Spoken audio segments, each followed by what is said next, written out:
You're fired, Rosa. At simula na sa araw na ito, putol na rin ang financial support ng ospital para sa nanay mo. Ang mga salitang yon ay hindi sinigaw. Binigkas ang mga ito ni Adrian Vega sa isang tinig na mababa, malamig, at matalas. Tulad ng isang scalpel na humihiwa sa balat nang walang pampamanhid. Ang folder na kanyang inihagis ay bumagsak sa ibabaw ng makintab na mahogany table at ang tunog ng pagtama nito ay tila isang hatol ng kamatayan na umalingaw sa katahimikan ng malawak na opisina. Nanatiling nakatayo si Rosa sa gitna ng silid. Ang kanyang mga kamay ay mahigpit na nakakuyom sa laylayan ng kanyang puting uniforme, ang uniformeng ilang taon niyang iningatan at pinahalagahan. Pakiramdam niya ay biglang hinugot ang lahat ng hangin sa kanyang paligid. Ang tibok ng kanyang puso ay bumagal, tila nahihirapang bumbahin ang dugo sa kanyang nanlalamig na katawan. Nakatingin siya kay Adrian, sa lalaking tinitingala niya. Sa lalaking minsan ay nag-abot sa kanya ng kape noong mga gabing pagod na pagod siya sa duty. Sa lalaking inakala niyang may pusong nakauunawa sa hirap ng mga tulad niya. Ngunit ang mga matang nakatitig sa kanya ngayon ay hindi ang mga matang nakilala niya. Wala na ang init, wala na ang simpatya. Ang naroon na lamang ay isang puot na nag-aapoy sa ilalim ng yelo. Sir Adrian! Ang boses ni Rosa ay halos pabulong, isang basag na tunog na pilit kumakawala sa kanyang nanunuyong lalamunan. Sir, huwag naman po ang nanay ko. Tanggapin ko na po kung tanggalin niyo ako, pero parang awa niyo na. Kailangan niya ng dialysis bukas. Kayo po ang pumirma sa approval ng charity fund. Tumayo si Adrian mula sa kanyang swivel chair. Ang kanyang anino ay tila lumaki at nilamon ng liwanag na pumapasok mula sa bintana.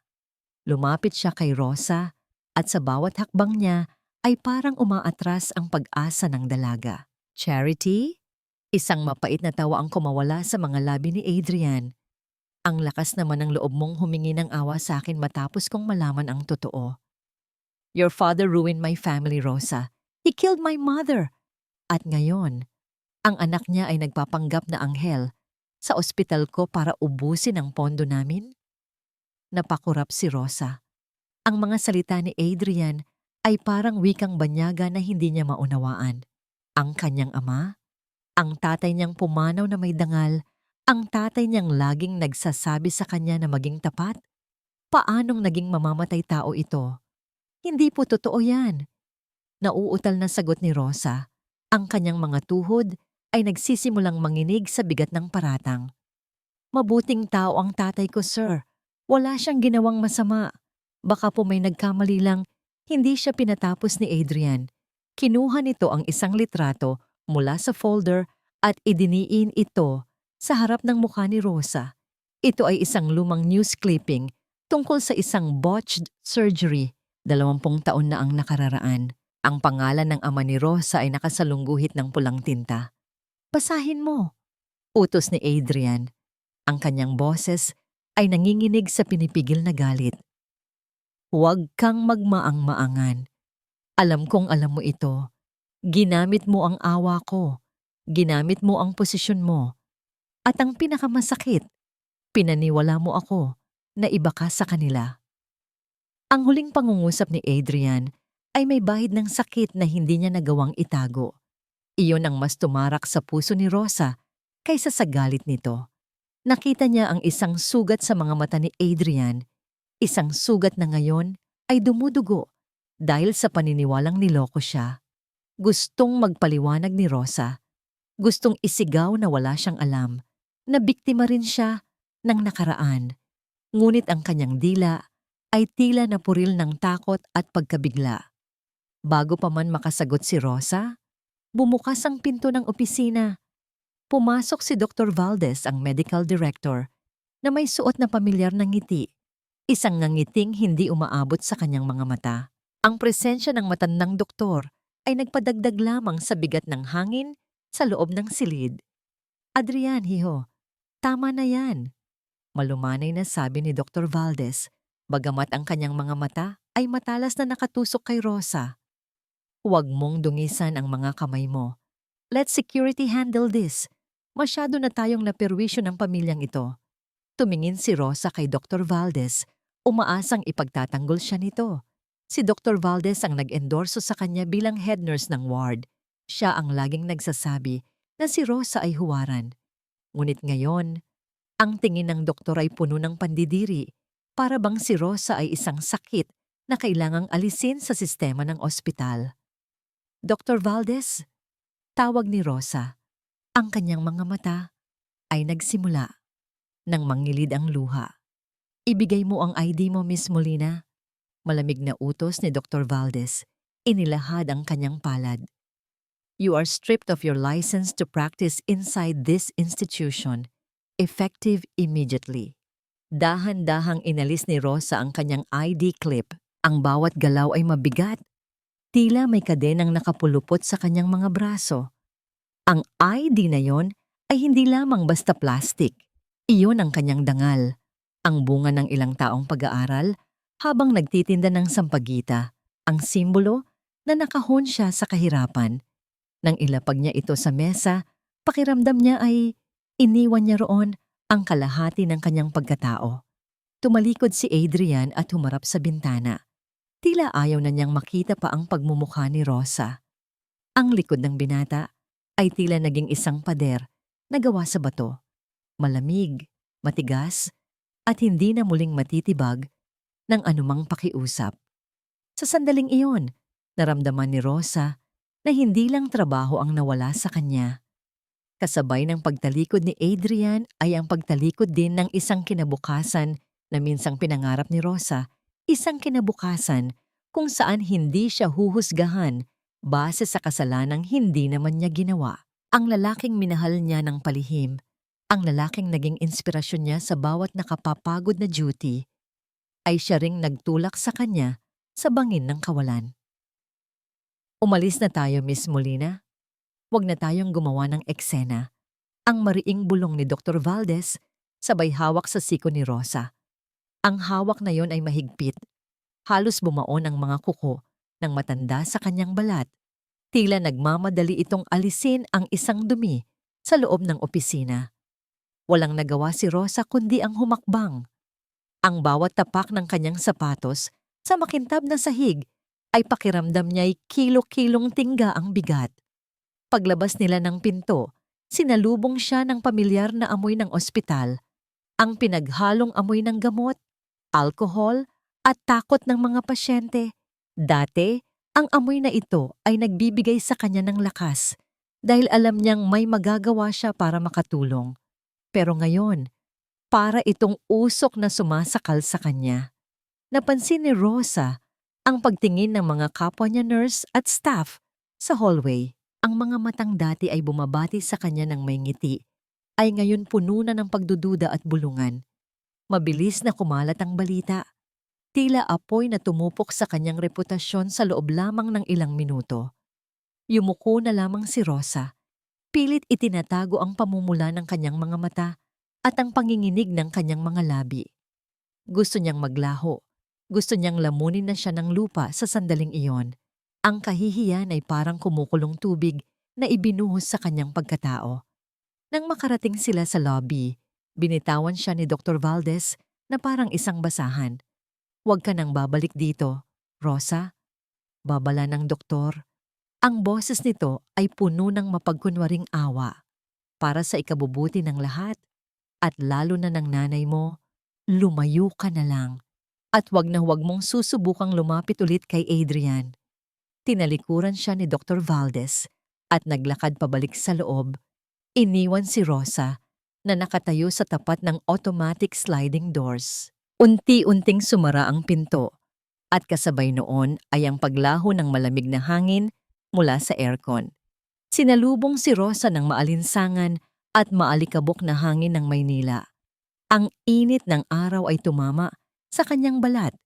Ngunit ang naramdaman niya ay matinding ginaw mula sa loob. Napahawak si Rosa sa kanyang dibdib. Doon lang niya naramdaman ang sakit na kanina pa niya pinipigil. Ang sikip. Sobrang sikip na parang puputok ang kanyang puso. Wala na siyang trabaho. Wala na siyang pambili ng gamot. Wala na ang tiwala ng taong mahal niya. Bakit? Ang tanong na paulit-ulit na umiikot sa kanyang isipan. Bakit kailangang magbayad ako sa kasalanang hindi ko naman alam? Bakit ang daling maniwala sa kasamaan kaysa sa kabutihan? Kapa-kapa ang kanyang bulsa. Inilabas ni Rosa ang kanyang maliit at luma na pitaka. Binuksan niya ito at binilang ang laman.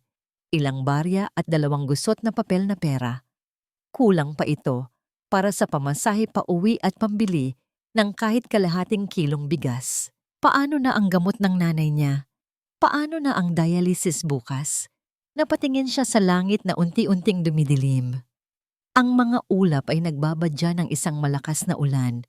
Tila nakikisama sa bigat ng kanyang nararamdaman.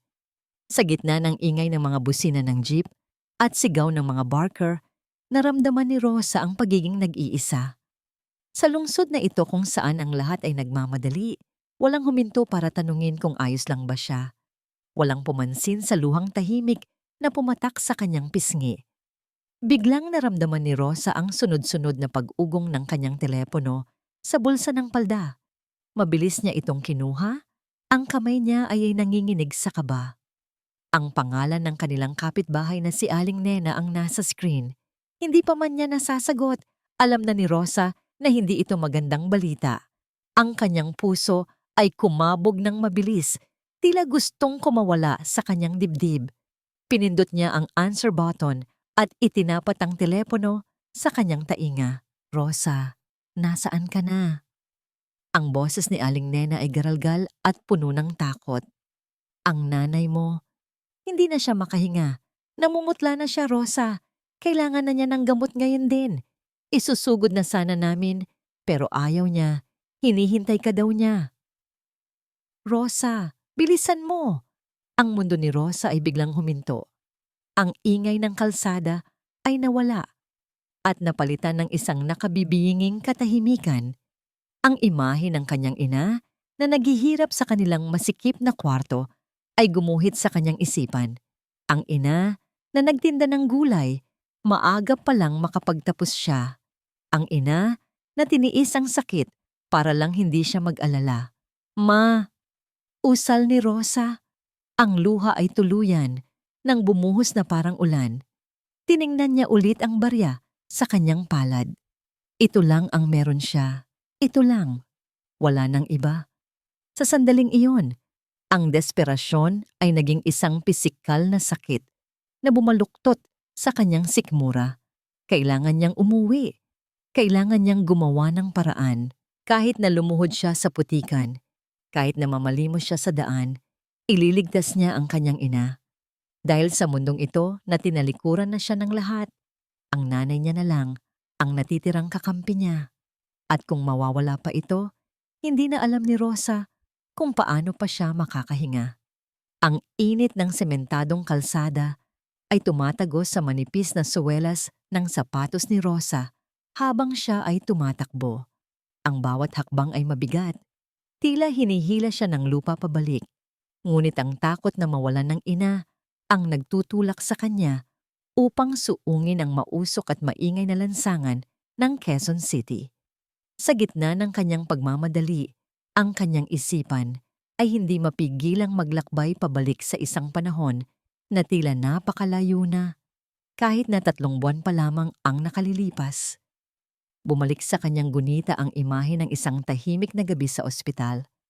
Noon ay payapa pa ang lahat. Naalala niya ang malamig na simoy ng aircon sa nurse station at ang amoy ng kape na pinagsasaluhan nila ni Adrian. Iyon ang gabi na unang bumaba ang pader sa pagitan nila. Nakita niya noon si Adrian, hindi bilang ang striktong direktor ng ospital, kundi bilang isang lalaking pagod na pagod sa bigat ng responsibilidad.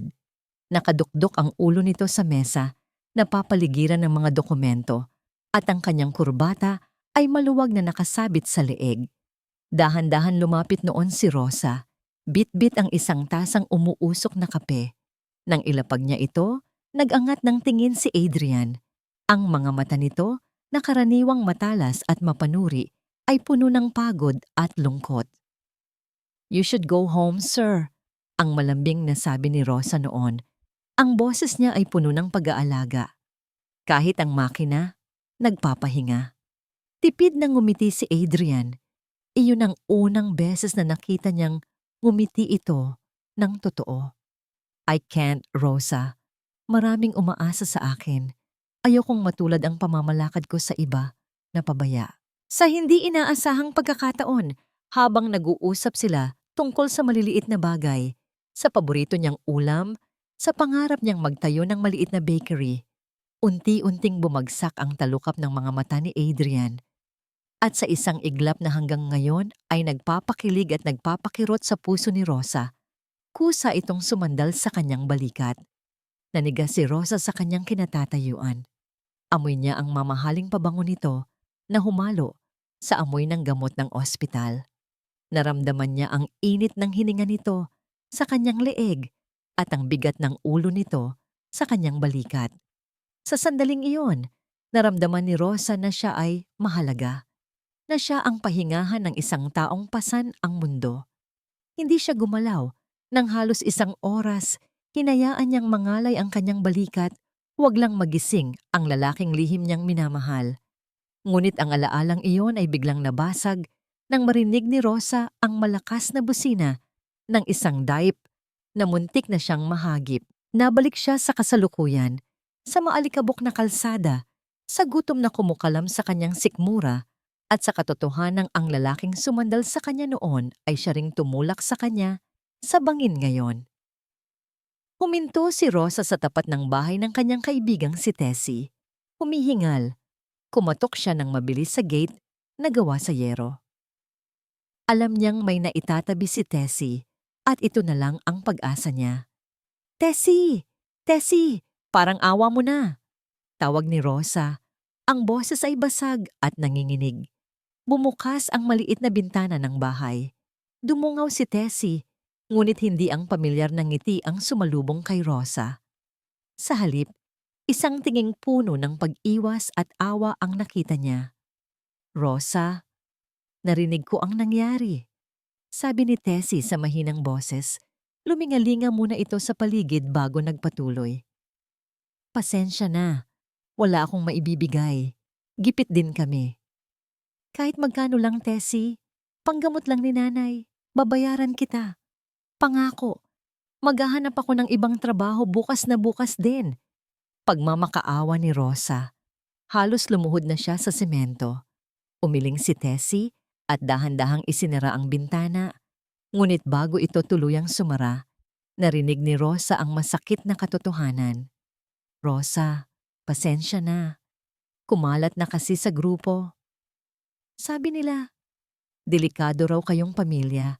Sabi ni Dr. Valdez, niloko niyo raw ang ospital. Ayokong madamay." Ang pagsara ng bintana ay tila pagsara rin ng huling pinto ng pag-asa. Napasandal si Rosa sa pader. Ang sakit ng pagtanggi ay hindi dahil sa pera, kundi dahil sa kung paano siya tiningnan ng kaibigan niya, tulad ng isang kriminal. Si Dr. Valdez, ang pangalang yon ay lason na gumagapang sa bawat sulok ng buhay niya. Samantala, sa loob ng malamig na opisina ng ospital, nakaupo si Adrian habang nakatitig sa kawalan. Sa kanyang kamay ay hawak niya ang tasa ng kape na lumamig na, ang parehong klase ng kape na laging tinitimpla ni Rosa para sa kanya. May bahagi sa kanya na gustong bawiin ang sinabi. May bahagi na nagtatanong kung bakit ang babaeng may gayong kaamong mukha ay magiging anak ng halimaw. Pumasok si Dr. Valdez, dala ang hangin ng awtoridad. Napansin ng matanda ang pag-aalinlangan sa mukha ni Adrian. Agad itong lumapit at tinapik ang balikat ng binata, tulad ng ginagawa ng isang ama sa anak. "Masyado kang mabait, Adrian," bulong ni Valdez. Ang boses ay parang makamandag na ahas. "Nakikita ko sa mga mata mo ang pagdadalawang isip. Pero isipin mo ang nanay mo. Isipin mo kung paano siya nagdusa sa operating table dahil sa kapabayaan ng ama ng babaeng yan. Ang ginawa mo kanina? Kulang pa yon. That girl, She manipulated you using your grief. Nilinlang ka niya para makuha ang loob mo at pagnakawan ang ospital. Napahigpit ang hawak ni Adrian sa tasa hanggang sa mamuti ang kanyang mga knuckles. Ang imahe ng paghihirap ng kanyang ina ay muling nagbalik. Tinatakpan ng imahe ng maamong mukha ni Rosa. Ang galit na pilit na pinaypayan ni Valdez ay muling nag-apoy. Tumango si Adrian. Pinatigas ang kanyang puso. Tama si Valdez. Hindi siya dapat maawa sa anak ng pumatay sa kanyang ina. Sa kabilang banda ng lungsod, naglalakad si Rosa pauwi nang mapadaan siya sa isang pamilyar na panaderya.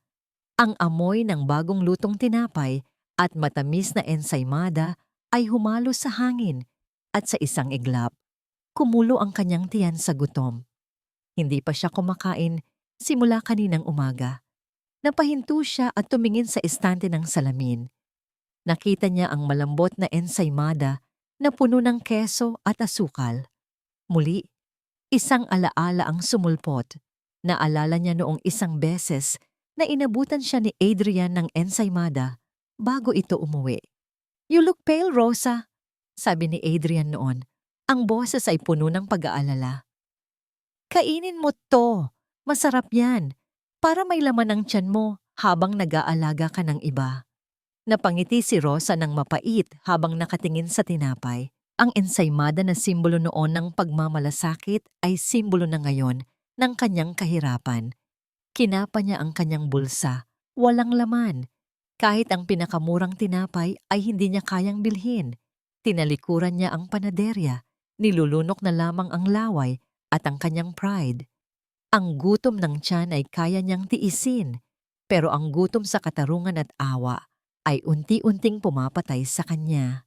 Binilisan niya ang lakad. Malapit na siya sa kanilang inuupahang kwarto. Nakikita na niya ang pamilyar na kanto. Ngunit pagliko niya, bumungad sa kanya ang isang tanawing nagpahinto sa pagtibok ng kanyang puso. Sa tapat ng kanilang inuupahan, nagkalat ang kanilang mga gamit sa kalsada. Ang lumang aparador, nasira ang pinto, ang mga damit na nakasilid sa plastic bag, at ang maliit na kalan ay nakatambak sa gilid ng kanal. At sa gitna ng mga kalat na yon, nakita niya ang kanyang ina.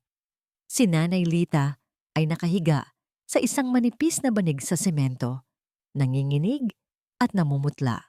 Nakatayo sa harap nito si Aling Ising, ang may-ari ng bahay, na nakapamewang at sumisigaw. "Sabi ko naman sa inyo, hindi charity ang bahay ko," sigaw ni Aling Ising. Ang boses ay matinis at walang habag. "3 buwan na kayong hindi nagbabayad. At narinig ko pa na tinanggal ka na sa trabaho, Rosa. Paano ka magbabayad? Umalis na kayo bago ko pa ipatawag ang barangay." "Nanay!" sigaw ni Rosa at tumakbo palapit sa kanyang ina. Dali-dali niyang niyakap ang matanda. Ang balat nito ay sobrang init. Nag-aapoy sa lagnat, ngunit ang katawan ay nanginginig sa ginaw. "Rosa, anak," bulong ng kanyang ina. Ang boses ay halos hindi na marinig. "Umuwi na ba tayo?" Bago pa makasagot si Rosa, narinig niya ang isang malakas na dagundong mula sa langit. Ang maitim na ulap na kanina pa nagbabadya ay bumigay na. Pumatak ang ulan. Mabigat, malamig, at walang humpay. Sa loob ng ilang segundo, basang-basa na silang mag-ina. Niyakap ni Rosa ng mahigpit ang kanyang ina. Sinusubukang protektahan ito gamit ang sariling katawan, pero walang silbi. Ang tubig ay humahalo sa kanyang mga luha habang nakatingin siya sa saradong pinto ng dati nilang tirahan. Nasa kalsada sila. Walang masisilungan. Walang pera, walang kakampi. At sa bawat patak ng ulan na tumatama sa mukha ng kanyang naghihingalong ina, naramdaman ni Rosa na ang langit mismo ay umiiyak para sa kanila, o di kaya'y tinatalikuran na rin sila ng Diyos. Ang ulan ay hindi na lamang pumapatak. Ito ay bumubuhos mula sa kalangitan na tila ba ang mismong mga ulap ay umiiyak sa galit at pighati. Ang bawat patak ay malaki at mabigat, tumatama sa balat ni Rosa na parang libu-libong karayom na yelo. Ang kalsada ay naging isang ilog ng maruming tubig. Tinatangay ang mga basura at ang mga pira-pirasong pag-asa na natitira sa kanyang puso. Sa gitna ng unos, buong lakas na inakay ni Rosa ang kanyang ina patungo sa nag-iisang kanlungan na kanyang natanaw, ang maliit na waiting shed ng isang saradong tindahan. Ang katawan ng kanyang ina ay tila isang basang sisiw sa kanyang mga bisig, nanginginig at walang lakas. Ang lagnat nito ay sumisingaw sa gitna ng malamig na ulan. "Dito muna tayo, Nay. Dito muna." Bulong ni Rosa. Ang kanyang boses ay nanginginig sa ginaw at takot. Maingat niyang inihiga ang ina sa malamig na sementadong upuan ng shed. Hinubad niya ang kanyang manipis na cardigan at ipinangkumot ito sa matanda. Ngunit ang basang tela ay walang nagawa laban sa nanunuot na lamig. Umupo si Rosa sa tabi ng kanyang ina. Niyakap ito ng mahigpit. Sinusubukang ibigay ang sariling init ng katawan. Ang kanilang mga damit ay tumutulo at ang tubig na naipon sa sahig ay unti-unti nang gumagapang sa kanilang mga paa. Tumingala si Rosa sa madilim na langit. Wala siyang makitang bituin, wala siyang makitang buwan. Tanging ang malagkit na dilim at ang walang tigil na pagbuhos ng ulan. Sa kabilang bahagi ng kalsada, sa loob ng isang mamahaling itim na kotse, nakaupo si Adrian Vega. Ang kanyang mga kamay ay mahigpit na nakahawak sa manibela. Ang tunog ng windshield wipers na paulit-ulit na humahawi sa tubig ay tila isang orasan na binibilang ang bawat segundo ng kanyang pag-aalinlangan. Mula sa kanyang kinauupuan, kitang-kita niya ang mag-ina. Kitang-kita niya ang desperasyon sa mukha ni Rosa habang niyayakap nito ang naghihingalong ina. Isang bahagi ng kanyang pagkatao ang sumisigaw na lumabas. Natulungan sila. Nakalimutan ng lahat. Ngunit ang isa pang bahagi, ang bahaging nilason ng galit at ng mga salita ni Valdez, ang pumipigil sa kanya. Ang galit na yon ay isang pader na humaharang sa kanyang awa.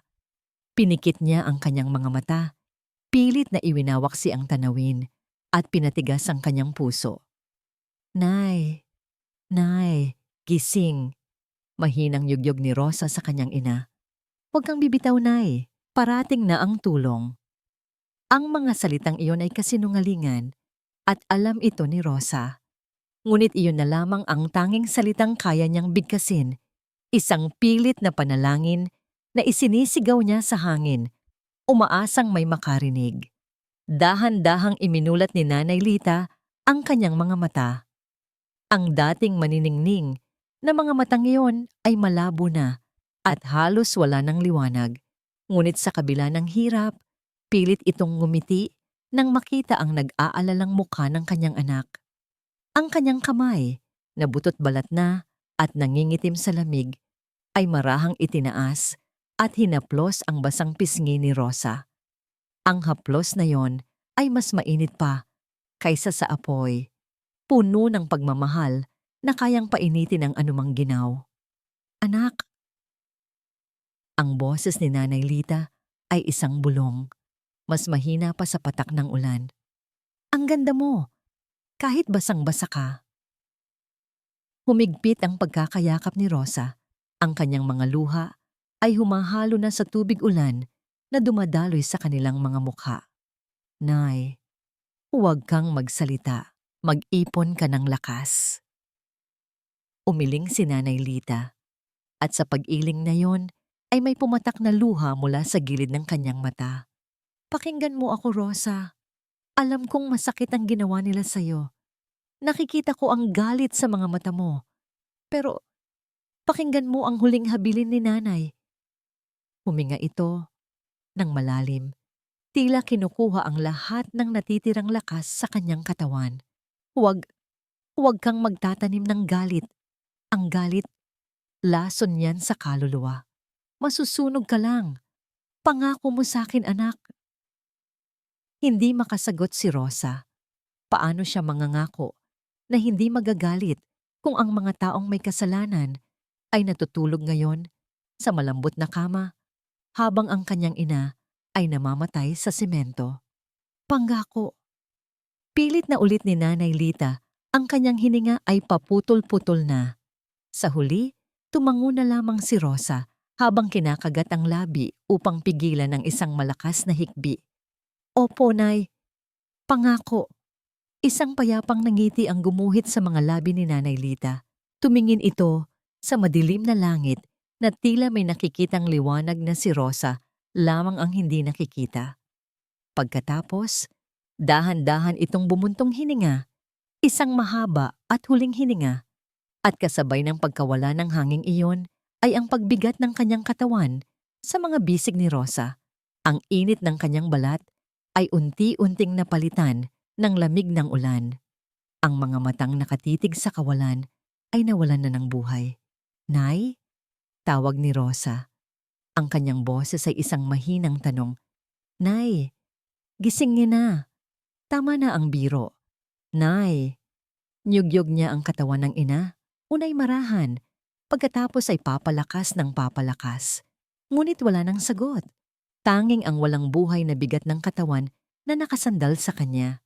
Doon, sa gitna ng bumubuhos na ulan at sa ilalim ng madilim na langit, napagtanto ni Rosa ang katotohanan. Wala na siya.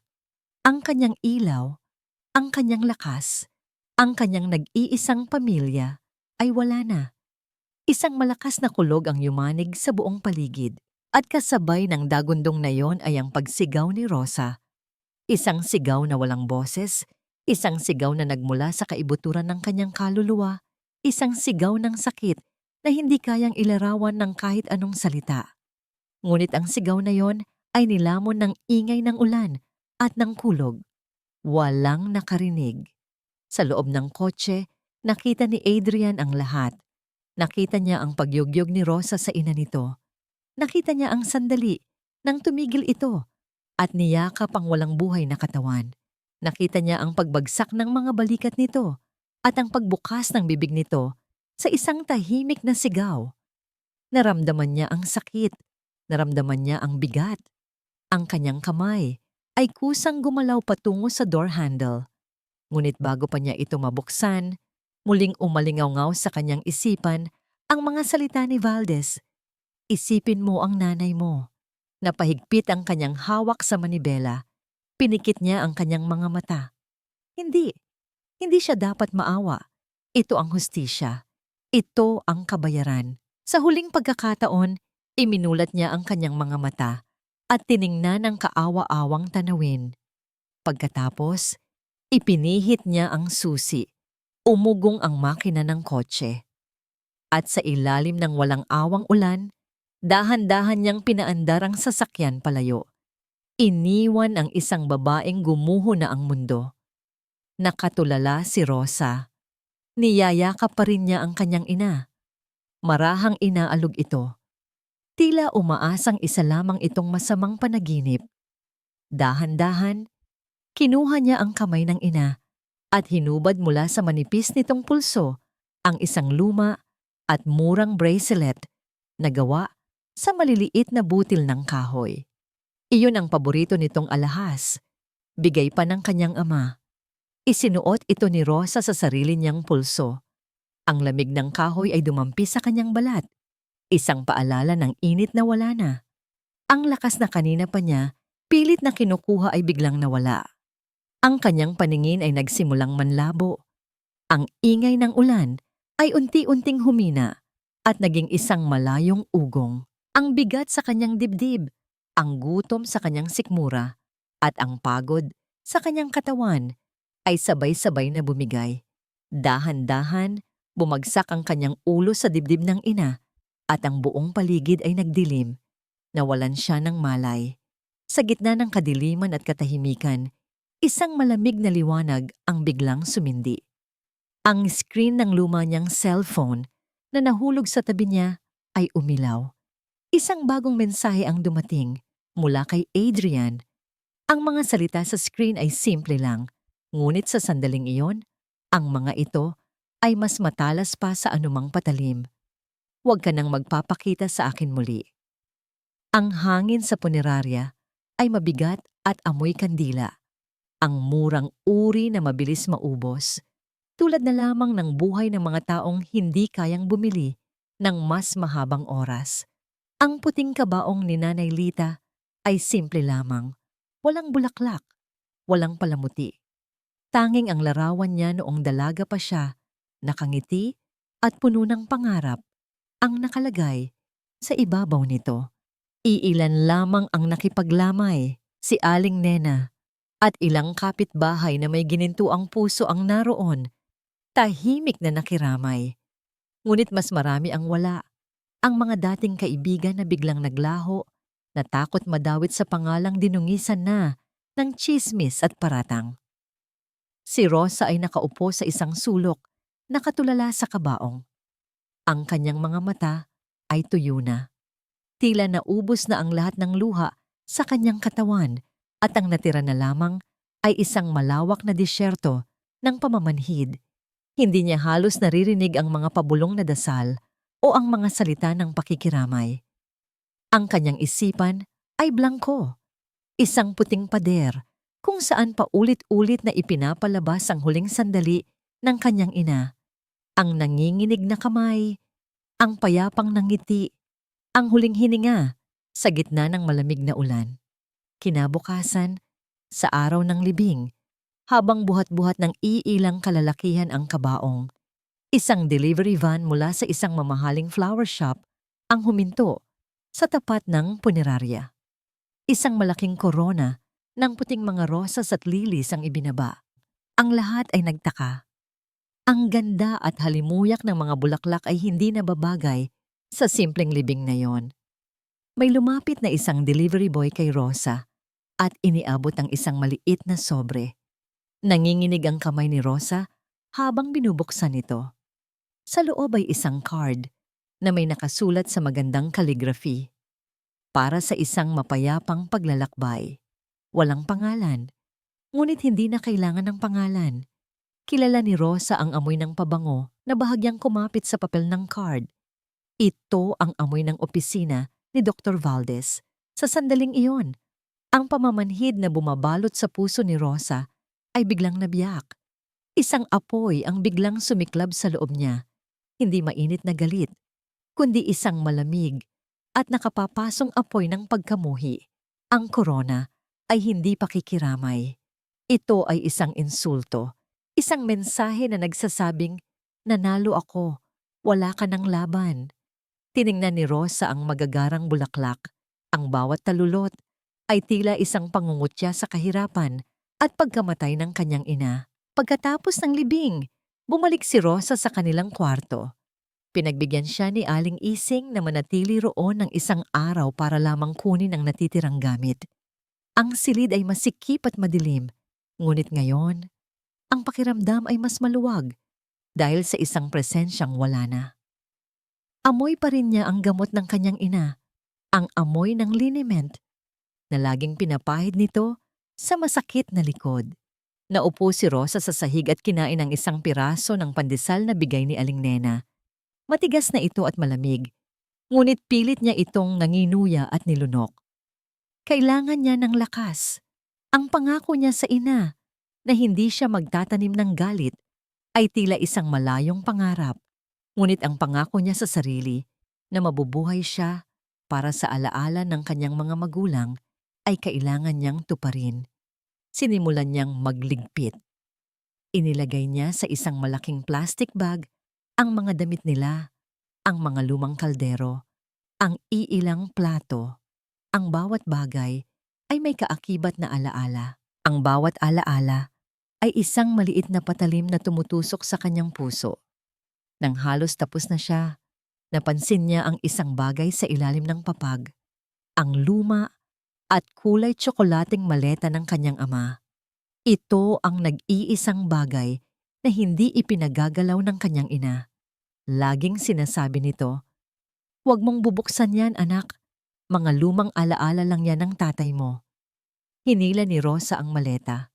Mabigat ito at puno ng alikabok. Sinubukan niyang buksan ang mga kandado nito, ngunit kinakalawang na.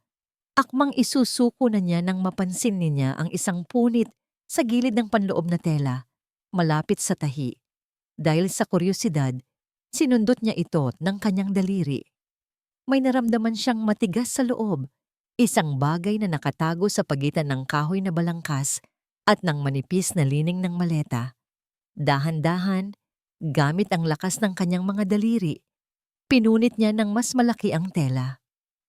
Ang tunog ng pagkapunit ng lumang materyal ay tila isang lihim na bumubulong sa katahimikan ng kwarto. Sa loob ng nakatagong espasyo, nakita niya ang dalawang bagay na maingat na binalot sa isang makapal na plastik.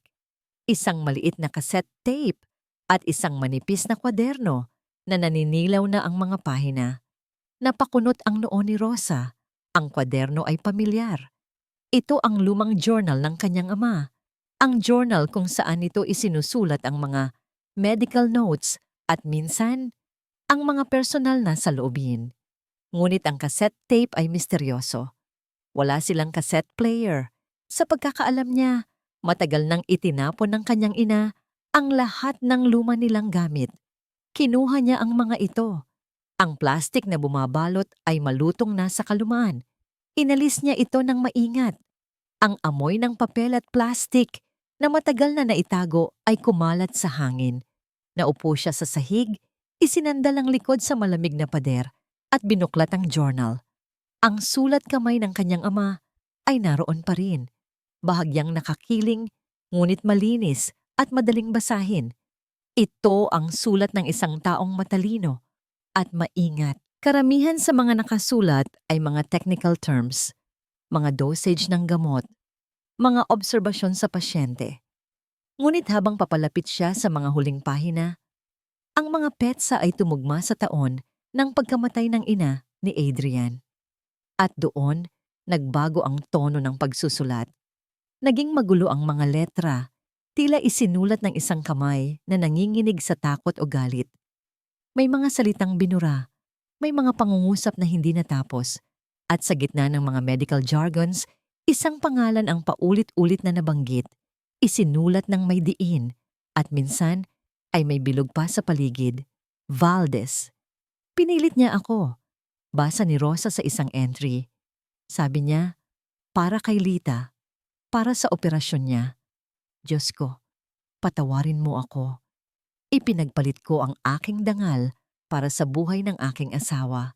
Pero paano kung malaman niya? Paano kung ang kasinungalingang ito ang pumatay sa kanya balang araw? Sa isa pang pahina, Valdez promised to take care of everything. He said it was a small mistake, an equipment failure, pero narinig ko ang usapan nila. He was drunk. He smelled of whiskey during the operation. Ako ang ginawa niyang panakip-butas. Ang bawat salita ay parang isang suntok sa sikmura ni Rosa. Unti-unti, nabubuo sa kanyang isipan ang isang larawan. Isang larawan na napakataliwas sa kwentong alam ng lahat. Ang kanyang ama ay hindi isang pabayang doktor. Siya ay isang taong ipinagkanulo, isang taong nagsakripisyo, isang taong biktima. Nanginginig ang kanyang mga kamay habang binubuklat ang huling pahina. May nakasulat doon na isang maikling mensahe, tila isang huling habilin. Para sa aking Rosa, kung mababasa mo ito balang araw, alalahanin mo sana na mahal ka ni tatay. Huwag kang matakot sa katotohanan. Ito lamang ang magpapalaya sa ating lahat. Ang tape. Pakinggan mo ang tape. Napatingin si Rosa sa cassette tape na nasa kanyang kandungan. Ito na pala iyon. Ang katotohanang matagal nang ibinaon sa limot. Ngunit paano niya ito mapapakinggan? Bigla niyang naalala ang kapitbahay nilang si Mang Carding, isang matandang mahilig sa mga lumang gamit. Mabilis siyang tumayo. Isinilid sa bulsa ang tape at journal at lumabas ng kwarto. Hindi na niya pinansin ang mga gamit na nagkalat. May mas mahalaga siyang kailangang gawin. Nadatnan niya si Mang Carding sa tapat ng bahay nito, nagkukumpuni ng isang sirang electric fan. Mang Carding, pasensya na po sa abala, sabi ni Rosa humihingal. May cassette player po ba kayo? Kahit luma, kahit sira-sira, babayaran ko po. Tumingin sa kanya ang matanda. Napansin ang pamumula ng kanyang mga mata at ang determinasyon sa kanyang mukha. Tumango ito at pumasok sa loob. Pagbalik, dala nito ang isang luma at maalikabok na Walkman. Heto, Ija, matagal na tong hindi nagagamit pero baka gumana pa. Huwag mo nang bayaran. Baon mo na lang sa pag-alis mo. Nagpasalamat si Rosa at nagmamadaling bumalik sa kanyang kwarto. Isinara niya ang pinto. Naupo siya sa sahig, ang kanyang likod ay nakasandal sa pinto na para bang may humahabol sa kanya. Nanginginig ang kanyang mga kamay habang isinasalpak ang cassette tape sa loob ng player. Isinuot niya ang luma at punit-punit na earphones. Huminga siya ng malalim at pagkatapos ay pinindot ang play button. Sa una, tanging ang garalgal na tunog ng lumang tape ang kanyang narinig. Ngunit pagkatapos ng ilang segundo, isang boses ang umalingaw-ngaw sa kanyang tainga. Isang boses na pamilyar, ngunit may kasamang takot at panginginig. Ito ang boses ng kanyang ama. Naka-record ba to? Tanong ng boses ng kanyang ama sa tape. Sumunod ang isa pang boses. Isang boses na mas malalim, mas kalmado, ngunit may bahid ng pagbabanta. Isang boses na nagpatindig ng lahat ng balahibo sa katawan ni Rosa. Ito ang boses ni Dr. Valdez. Oo, naka-record. Sagot ng boses ni Valdez. May kasamang mahinang tawa. Para malinaw ang usapan natin, Dr. Molina. Para wala tayong kalimutan, aaminin mo ang lahat. Sasabihin mong ikaw ang nagkamali. At bilang kapalit, sasagutin ko ang operasyon ng asawa mo. Simple lang, hindi ba? Isang buhay para sa isang buhay. Ang hangin sa loob ng kwarto ay tila naubos. Ang tibok ng puso ni Rosa ay umalingaw-ngaw sa kanyang tainga. Mas malakas pa kaysa sa boses na nanggagaling sa earphones. Patuloy siyang nakinig at sa bawat salitang kanyang naririnig, ang apoy sa kanyang dibdib ay lalong lumalaki. Hindi na lamang ito basta apoy. Ito ay isang impyerno ng galit at pagnanais para sa hustisya. Ang bawat salitang lumalabas mula sa lumang Walkman ay tila mga hapdin ng latigo na tumatama sa hubad na kaluluwa ni Rosa.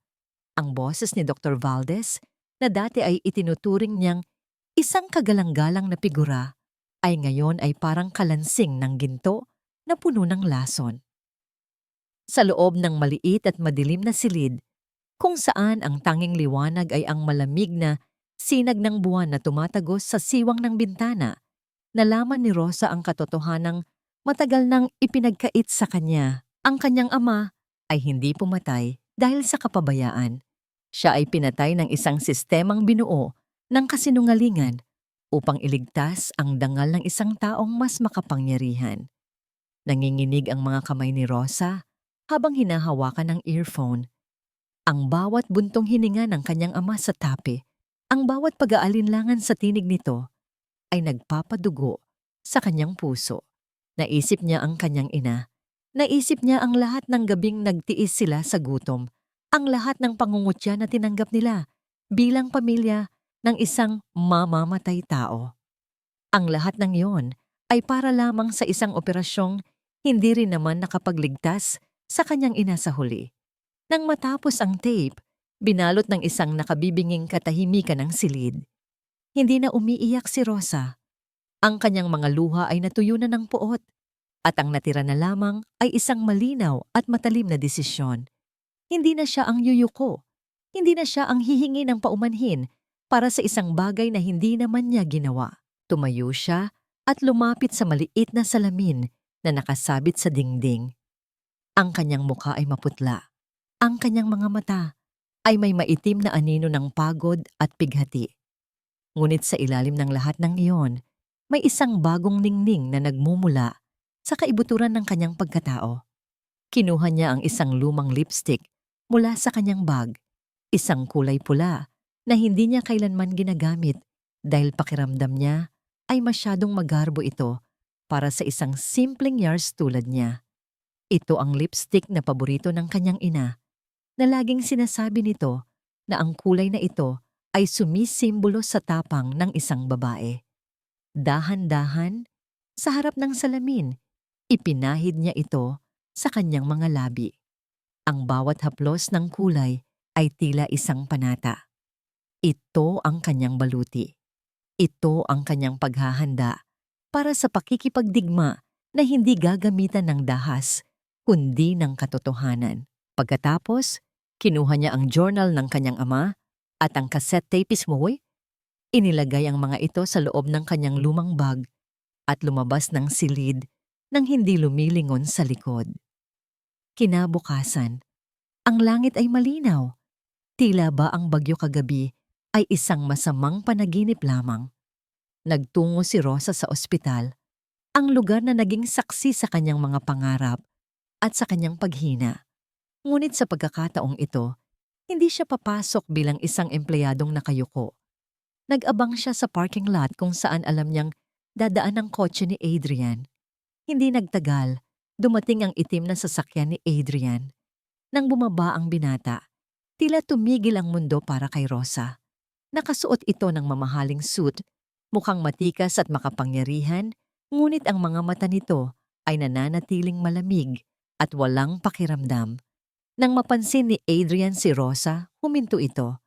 Ang kanyang mga kilay ay nagsalubong sa inis at bahagyang pagkamangha nang makita ang hitsura ng dalaga. "What are you doing here, Rosa?" Ang tanong ni Adrian. Ang kanyang boses ay tila isang pader ng yelo. "Hindi ba malinaw ang sinabi ko? Don't ever show your face to me again." Huminga ng malalim si Rosa.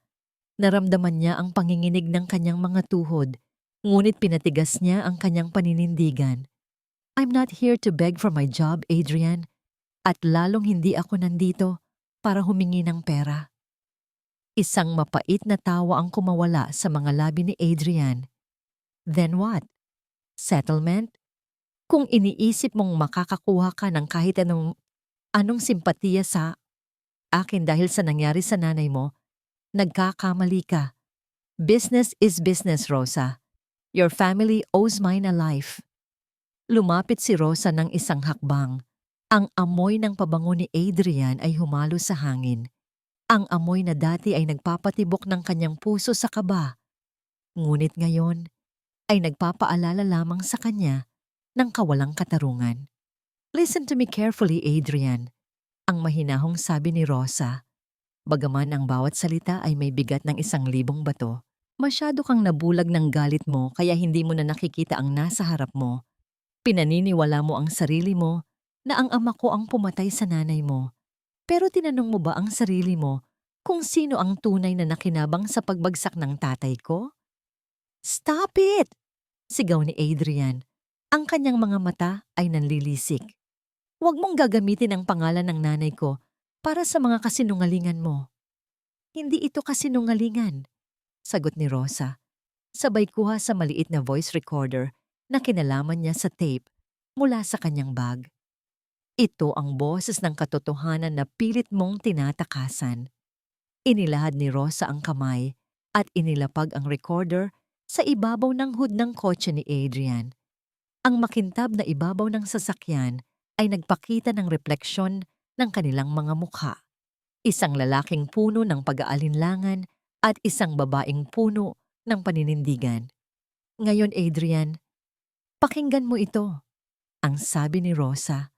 Ang kanyang boses ay naging malambot ngunit matatag. "Pakinggan mo kung paano ipinagpalit ng mentor mo ang buhay ng tatay ko para sa sarili niyang kapakanan. At pagkatapos mong pakinggan yan, sabihin mo sa akin kung sino sa ating dalawa ang tunay na may utang sa isa't isa." Pinindot ni Rosa ang play button. Ang unang bahagi ng recording ay ang tunog ng hangin. Hanggang sa marinig ang pamilyar na boses ni Dr. Valdez na nagsasalita tungkol sa sakripisyo at kabayaran. Nanigas si Adrian sa kanyang kinatatayuan. Ang kulay sa kanyang mukha ay unti-unting nawala, napalitan ng isang maputlang anyo ng pagkagulantang. Ang mga mata niya ay nakatitig sa recorder na para bang ito ay isang bomba na anumang sandali ay sasabog. Ang boses ni Valdez sa tape ay malinaw, walang halong pag-aalinlangan. Inuutusan ng ama ni Rosa na tanggapin ang kasalanang hindi naman nito ginawa. Habang tumatagal ang tape, Ang paligid ay tila naglaho. Ang ingay ng mga sasakyan at ang usok ng lungsod ay hindi na nararamdaman. Tanging ang boses lamang na yon ang nangingibabaw. Tumingin si Rosa kay Adrian at sa unang pagkakataon, nakita niya ang isang lamat sa pader na binuo nito. Nakita niya ang pagguho ng paniniwalang pinanghawakan nito sa loob ng 2 dekada. Nang matapos ang tape, bumalik ang katahimikan. Isang katahimikang mas nakabibingi kaysa sa anumang sigaw. Hindi gumalaw si Adrian. Ang kanyang mga kamay ay nakakuyom sa kanyang gilid, nanginginig sa matinding emosyong hindi niya mailabas. Ngayon, Adrian, ang bulong ni Rosa, ang kanyang mga mata ay puno ng lungkot at pag-unawa. Sabihin mo sa akin, sino ang tunay na kumikit sa buhay ng mga mahal natin sa buhay? Tumalikod si Rosa at dahan-dahang naglakad palayo. Iniwan ang recorder sa ibabaw ng kotse. Hindi na niya kailangang marinig ang sagot ni Adrian sa sandaling iyon. Sapat na ang makita ang pagkawasak sa mga mata nito. Ngunit sa bawat hakbang niya palayo, naramdaman ni Rosa ang isang kakaibang bigat sa kanyang dibdib. Hindi ito ang tamis ng paghihiganti. Ito ay ang pait ng katotohanan na pareho silang biktima ng isang taong pinagkatiwalaan nila. Habang naglalakad siya palabas ng parking lot, hindi mapigilan ni Rosa na maisip, sapat na ba ang katotohanan para hilumin ang mga sugat ng nakaraan? O ito ba ang magsisilbing mitya para sa isang mas malaking sunog na wawasak sa lahat? Ang huling tunog mula sa recorder ay ang marahas na pagtigil ng tape, na sinundan ng isang nakabibinging katahimikan na tila ba binalot ang buong paligid ng isang makapal at malamig na kumot. Ang hangin sa parking lot ay naging stagnant, walang galaw. Tila pati ang panahon ay tumigil sa pagdaloy upang masaksihan ang isang taong nawasak sa gitna ng kanyang sariling katotohanan. Nakatayo si Adrian sa tapat ng kanyang kotse. Ang kanyang mga daliri ay nakadiin pa rin sa hood ng sasakyan hanggang sa mamuti ang kanyang mga knuckles. Ang bawat salitang narinig niya mula sa recorder ay parang mga piraso ng bubog na pumasok sa kanyang mga tainga at dumaloy sa kanyang mga ugat, sinusugatan ang bawat bahagi ng kanyang pagkatao. Hindi siya makahinga. Ang kanyang dibdib ay tila may nakadagan na naglalakihang bato. Pinipiga ang bawat hininga na pilit niyang kinukuha. Ang lahat ng galit na kanyang pinangalagaan sa loob ng 20 taon, ang lahat ng pait na nagtulak sa kanya upang maging isang malupit na direktor, ay biglang nawalan ng saysay. Ang kanyang buhay ay isang malaking kasinungalingan, isang entablado kung saan siya ang bida, ngunit ang script ay isinulat ng taong pinagkakatiwalaan niya, si Dr. Valdez. Tumingin siya kay Rosa, ang babaeng ilang linggo niyang minaliit, inalipusta at winasak ang dangal. Nakita niya ang dalaga na nakatayo ng matuwid. Ang kanyang mga labi ay may bakas pa rin ng pulang lipstick na tila isang simbolo ng kanyang huling depensa. Ngunit sa likod ng katatagang yon, nakita ni Adrian ang isang malalim at walang katapusang sugat. Ang bawat luhang pumatak mula sa mga mata ni Rosa noong mga nakaraang araw ay tila mga patak ng asidong tumatama ngayon sa kanyang budhi. Rosa. Ang tanging salitang lumabas sa kanyang bibig, isang garalgal at basag na tinig na halos hindi na marinig. Nais niyang humingi ng tawad, nais niyang lumuhod at pagsisihan ang lahat, ngunit ang dila niya ay tila naging bato sa bigat ng kanyang kasalanan. Don't! Ang malamig na sagot ni Rosa, tila isang talim na humiwa sa natitirang lakas ni Adrian. Huwag kang hihingi ng tawad dahil lang nalaman mo ang totoo. Your apology won't bring back my mother. Hindi nito mababalik ang dangal ng tatay ko na ilang dekada ninyong dinungisan. Lumapit si Rosa ng bahagya at sa unang pagkakataon, nakita ni Adrian ang sarili niyang refleksyon sa mga mata ng dalaga. Hindi isang makapangyarihang direktor, kundi isang lalaking mahina, bulag, at tuso sa sarili niyang paraan. Akala ko iba ka, Adrian.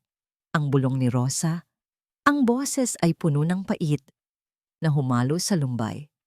Noong mga gabing sumasandal ka sa balikat ko sa ospital, akala ko may puso ka. Pero pareho lang pala kayo ni Valdez. Masyado kayong nakatingin sa taas, kaya hindi nyo napapansin ang mga taong tinatapakan ninyo sa ibaba. Tinalikuran siya ni Rosa at nagsimulang maglakad palayo. Ang bawat hakbang nito ay tila isang hatol na naglalayo sa kanya sa tanging liwanag na pilit niyang inabot noong mga gabing madilim. Gusto siyang habulin ni Adrian, gusto siyang hawakan sa braso at sabihing, "Patawarin mo ako, nagkamali ako." Ngunit ang kanyang mga paa ay tila nakabaon sa semento. Naiwan siyang nakatulala sa kawalan habang ang hangin ay tinatangay ang amoy ng pabango ni Rosa na tila isang paalala ng lahat nang nawala sa kanya. Puno ng nag-aalab na galit at pighati, mabilis na sumakay si Adrian sa kanyang kotse. Hindi na niya pinansin ang ingay ng makina habang mabilis niyang pinapatakbo ang sasakyan patungo sa pangunahing gusali ng ospital. Ang kanyang paningin ay nanlalabo, hindi dahil sa ulan, kundi dahil sa matinding emosyong bumabalot sa kanya. Pumasok siya sa opisina ni Dr. Valdez nang walang katok. Ang tunog ng pagtama ng pinto sa pader ay umalingaw-ngaw sa tahimik na silid. Nadatnan niya ang matandang doktor na tahimik na nagbabasa ng isang medical journal, mukhang payapa at walang kamuwang-muwang sa bulyaw ng budhi na parating. "Adrian, hiho, bakit tila nagmamadali ka?" Ang tanong ni Valdez, ang kanyang boses ay nananatiling mahinahon at puno ng mapagkunwaring ama-amahan. Inilapag ni Adrian ang recorder sa ibabaw ng mesa ni Valdez. Ang makintab na ibabaw ng kahoy ay tila naging isang altar ng sakripisyo. "Tell me this isn't real, Dr. Valdez. Sabihin mong hindi ikaw ang boses na narito." Nang marinig ang simula ng tape, ang maskara ng katahimikan sa mukha ni Valdez ay dahan-dahang nagbitak. Ang kanyang mga mata, na dati ay puno ng karunungan, ay biglang nagpakita ng isang matalim at madilim na anyo ng takot. Ang kanyang mga kamay ay bahagyang nanginig, isang senyales ng pagguho ng kanyang sariling entablado. "Adrian, makinig ka. Ginawa ko yon para sa ospital, para sa pamilya mo, para sa pamilya ko."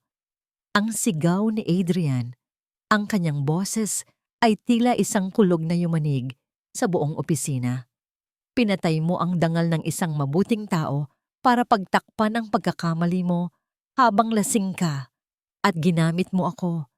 Ginawa mo akong instrumento ng galit mo para sirain ang buhay ng anak niya. Dahil sa'yo, namatay ang nanay ni Rosa na walang kalaban-laban sa ulan. Lumapit si Adrian at hinawakan ang gilid ng mesa. Ang kanyang mukha ay pulat-pula sa galit. "I trusted you. You were like a father to me. Pero isa ka lang palang halimaw na nagtatago sa likod ng puting gown." Napaupo si Valdez sa kanyang upuan, tila lumiit sa harap ng puot ni Adrian. Sa sandaling iyon, ang lahat ng kapangyarihan at awtoridad nito ay naglaho. Naiwan na lamang ang isang matandang lalaking kinain na ng sariling ambisyon at kasalanan. "Huwag mong isiping matatakasan mo ito." Ang banta ni Adrian, ang kanyang boses ay naging mahinahon, ngunit puno ng panganib. "I will make sure you pay for everything. Every single drop of tear that Rosa shed, every pain her father felt. Pananagutan mo yan." Lumabas si Adrian ng opisina. Hindi na nilingon ang taong minsang naging inspirasyon niya. Ang pakiramdam niya ay tila nadungisan ang kanyang buong pagkatao. Ang bawat sulok ng ospital na ito ay tila nagsisigaw ng kawalang katarungan. Mabilis siyang nagmaneho patungo sa inuupahang kwarto ni Rosa. Kailangan niya itong mahanap. Kailangan niyang gawin ang lahat para itama ang mali. Ngunit pagdating niya sa kanto, ang tanging sumalubong sa kanya ay ang isang abandonadong silid. Bukas ang pinto ng maliit na kwarto ni Rosa. Pumasok si Adrian. Ang bawat hakbang niya ay may kasamang kaba. Ang kwarto ay wala ng laman. Wala na ang amoy ng liniment, wala na ang mga plastik na bag ng damit. Tanging ang mga alikabok na sumasayaw sa sinag ng araw ang naroon. Sa gitna ng sahig, may napansin siyang isang maliit na bagay. Isang itim na hairpin ang ginagamit ni Rosa para ayusin ang kanyang buhok tuwing duty. Pinulot ito ni Adrian, ang kanyang kamay ay nanginginig habang hinahawakan ang maliit na piraso ng plastik. Ito na lamang ang natitirang bahagi ni Rosa sa mundong winasak niya. Napaupo si Adrian sa sahig.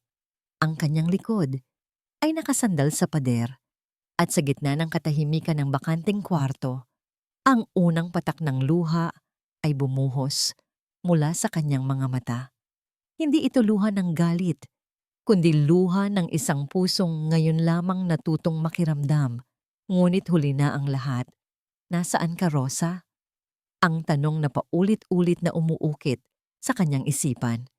Paano ko hihilumin ang sugat na ako mismo ang gumawa? Ang bote ng alak sa ibabaw ng mesa ay kalahati na lamang ang laman, ngunit ang pait na nananalaytay sa lalamunan ni Adrian Vega ay hindi kayang pawiin ng anumang antas ng espiritu. Ang kanyang opisina, na dati ay simbolo ng kanyang kapangyarihan at pagiging perpekto, ay naging isang madilim na selda ng sarili niyang mga alaala. Ang bawat sulok ng silid ay tila bumubulong ng pangalan ni Rosa. Sa tuwing ipipikit niya ang kanyang mga mata, nakikita niya ang dalaga na nakatayo sa ilalim ng ulan. Yakap ang walang buhay na katawan ng kanyang ina habang siya ay dahan-dahang lumalayo sakay ng kanyang marangyang sasakyan. Ang kanyang hitsura ay malayo na sa matikas na direktor na kinatatakutan ng lahat. Ang kanyang mga mata ay lubog at may maitim na anino. Ang kanyang balbas ay hindi na naahit ng ilang araw at ang kanyang mga mamahaling polo ay lukot-lukot na. Hindi na siya pumapasok sa mga board meeting. Hindi na rin niya pinapansin ang mga tawag mula sa mga investor. Ang tanging bagay na nagpapanatili sa kanya sa katinuan ay ang maliit na hairpin na naiwan ni Rosa, na ngayon ay maingat niyang hinahawakan sa kanyang palad. I'm so sorry, Rosa. Ang bulong ni Adrian sa hangin. Ang kanyang boses ay naging paos at basag. Nabulag ako. Pinatay ko ang kaisa-isang taong naniwala sa akin. Ngunit alam ni Adrian na ang pag-inom at pagmumukmok ay hindi sapat na kabayaran. Kung nais niyang humingi ng kapatawaran, kailangan niyang harapin ang halimaw na binuo niya sa tulong ni Dr. Valdez. Sinimulan niya ang isang tahimik ngunit mapanganib na pakikidigma. Gamit ang kanyang sariling pondo at koneksyon, kumuha siya ng mga pribadong investigador upang halungkatin ang lahat ng nakatagong anomalya ni Valdez sa loob ng 20 taon. Alam niyang ang bawat dokumentong kanyang ilalabas ay magsisilbing dumi sa pangalan ng kanilang ospital at sa dangal ng pamilya Vega. Ngunit handa siyang isakripisyo ang lahat. Wala nang halaga ang pangalan kung ito ay nakatayo sa ibabaw ng bangkay ng mga inosente. Isang gabi, dumating ang thumb na kanyang kinuha. Inilapag nito ang isang manipis na brown envelope sa harap niya. Nahanap na namin siya, sir, ang sabi ng lalaki. Nasa isang liblib na baryo siya sa Hilaga. Nagtatrabaho siya sa isang maliit na rural health unit. Halos walang kuryente sa lugar na yon at kulang na kulang sila sa mga gamot. Nanginginig ang mga kamay ni Adrian habang binubuksan ang sobre. Sa loob ay may ilang mga litrato na palihim na kinuha mula sa malayo. Doon ay nakita niya si Rosa. Nakasuot ito ng simpleng t-shirt at maong. Ang kanyang buhok ay nakapusod ng maayos. Nakikipag-usap siya sa isang matandang babae. Ang kanyang mukha ay may bahagyang mamangiti. Isang ngayon ang ngiting mapait, ngunit puno ng pagpapakumbaba. Mukha siyang pagod, mas payat kaysa dati, ngunit may kapayapaan sa kanyang mga mata na hindi kailanman nakita ni Adrian noong nasa Maynila pa sila. Naramdaman ni Adrian ang isang matinding kirot sa kanyang dibdib. Habang siya ay nalulunod sa alak at penitensya, si Rosa ay patuloy na naglilingkod, patuloy na nagbibigay ng buhay sa kabila ng lahat ng kinuha sa kanya. Ang pag-ibig ni Adrian para sa dalaga, na dati ay hinaluan ng hinala, ay ngayon ay naging isang dalisay at masakit na pagsamba. Gayunpaman, hindi naging madali ang kanyang paglalakad sa landas ng pagbabayad. Si Dr. Valdez, tulad ng isang ahas na nasugatan, ay nagsimulang gumanti. Ginamit ng matanda ang kanyang malakas na impluensya sa media at sa medical board upang baligtarin ang sitwasyon. Nagpakalat ito ng mga balita na si Adrian ay nakakaranas ng matinding mental breakdown dahil sa pagkamatay ng kanyang ina at ang labis na pagtatrabaho. Ipinapakita nila ang kanyang mga litrato na lasing at magulo ang hitsura bilang ebidensya na hindi na siya karapat-dapat na mamuno sa ospital. Huwag mong subukan ang pasensya ko, Adrian, ang malamig na boses ni Valdez sa kabilang linya ng telepono isang hapon. May hawak akong mga pirma mo sa mga dokumentong pwedeng magpakulong sa'yo. Tumigil ka na habang may natitira ka pang dangal. Ngunit hindi natinag si Adrian. Wala na akong dangal na natitira, Valdez. Ikaw ang kumuha nun. Ngayon, kukunin ko ang lahat ng sayo. Magkita tayo sa korte. Dumating ang araw ng pagdinig sa Komite ng Etika kung saan ilalantad ni Adrian ang lahat ng ebidensyang nakuha niya. Ang cassette tape, ang mga peking medical records, at ang testimonya ng ilang YARS na saksi sa kalasingan ni Valdez noong gabing iyon. Ito na ang kanyang huling baraha. Ito ang kanyang paraan upang linisin ang pangalan ng ama ni Rosa at aminin ang sarili niyang pagkakamali sa harap ng publiko. Maaga siyang umalis ng bahay. Ang sikat ng araw ay tumatama sa kanyang mukha, tila nagbibigay ng kaunting pag-asa. Maayos na ang kanyang suot, ang kanyang isipan ay malinaw. Habang nagmamaneho siya patungo sa gusali ng pamahalaan, binuksan niya ang bintana upang damhin ang hangin. Nararamdaman niya na malapit na. Malapit na niyang maibalik ang ninakaw nilang dangal kay Rosa. Ngunit habang binabagtas niya ang isang maluwag na highway, napansin niya ang isang malaking delivery truck na mabilis na sumusunod sa kanya. Sinubukan niyang lumipat ng lane, ngunit ang truck ay sumusunod din. Kinabahan si Adrian. Alam niyang hindi ito aksidente. Biglang bumilis ang truck at pilit na idiniin ang gilid ng kanyang kotse. Ang tunog ng pagkayupi ng metal ay umalingaw-ngaw sa paligid habang ang kanyang sasakyan ay nagsimulang gumewang. Sinubukan ni Adrian na kontrolin ang manibela. Ang kanyang puso ay tumitibok ng mabilis sa kanyang lalamunan. Ngunit sa huling pagkakataon, ang truck ay bumangga ng malakas sa likuran ng kanyang kotse. Nawalan ng kontrol ang sasakyan ni Adrian. Ito ay nagpaikot-ikot sa gitna ng kalsada bago marahas na bumangga sa isang konkretong post. Ang tunog ng pagkabasag ng mga salamin ay tila libu-libong kristal na bumabagsak sa sahig. Ang huling naramdaman ni Adrian ay ang matinding pagtama ng kanyang ulo sa airbag at ang biglang pagbalot ng dilim sa kanyang paningin. Sa gitna ng nakabibinging katahimikan na sumunod sa aksidente, ang tanging maririnig ay ang mahinang pag-ugong ng makina na unti-unting namamatay. Ang hairpin ni Rosa na nakapatong sa dashboard ay nahulog sa maduming sahig ng kotse. Tila ba isang pahiwatig na ang landas patungo sa kapatawaran ay muling nabaon sa kawalan. Ang usok mula sa makina ay dahan-dahang pumapaakyat sa langit, habang ang buhay ni Adrian ay nakalawit sa isang napakanipis na hibla ng tadhana. Ang unang naramdaman ni Adrian Vega nang magkamalay siya ay ang malapot na init ng dugo na umaagos mula sa kanyang noo patungo sa kanyang mga mata, na naging dahilan upang maging kulay pula ang lahat ng kanyang nakikita. Ang mundo ay tila umiikot sa isang mabagal at nakahihilong paraan. Ang bawat paghinga niya ay may kasamang matalas na kirot sa kanyang tadyang. Tila ba may mga bubog na bumabaon sa kanyang baga sa bawat pagsagap niya ng hangin. Nakatitig siya sa basag na windshield at sa labas niyon, ang usok mula sa makina ay dahan-dahang sumasayaw patungo sa maaliwalas na langit. Isang kabaligtaran ng karahasang kinalalagyan niya. Sa loob ng ilang segundo, nais na lamang niyang pumikit at hayaan ang dilim na muling lumamon sa kanya. Ngunit sa gitna ng kanyang panlalabo, nakita niya ang isang maliit na bagay sa ilalim ng dashboard, ang itim na hairpin ni Rosa. Tila ba ang maliit na plastic na yon ay nagbigay sa kanya ng isang kuryenteng gumising sa kanyang natutulog na Mlay. Hindi siya pwedeng mamatay rito, hindi sa ganitong paraan. May utang siyang kailangang bayaran at ang katotohanan ay hindi pwedeng mabaon kasama ng kanyang huling hininga. Gamit ang kanyang nangangatog na kamay, pinilit ni Adrian na kalasin ang seatbelt. Ang bawat galaw ay isang torture, ngunit ang determinasyon sa kanyang puso ay mas matibay kaysa sa sakit ng kanyang katawan. Gumapang siya palabas ng wasak na sasakyan. Ang kanyang mga kuko ay bumaon sa maduming semento.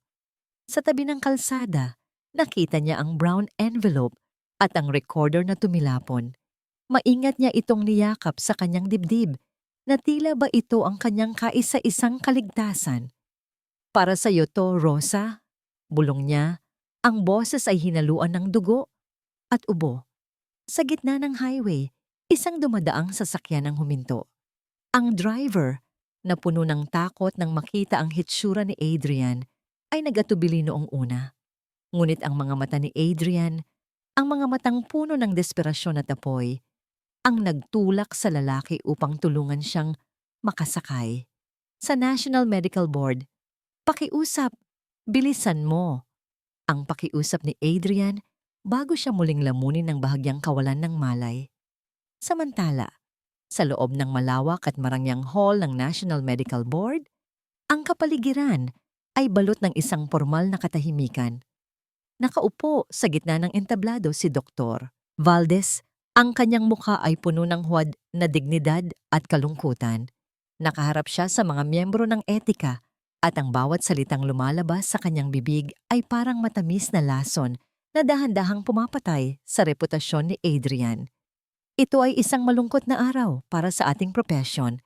Ang simula ni Valdez, pilit na pinapaos ang boses upang magmukhang nagdadalamhati.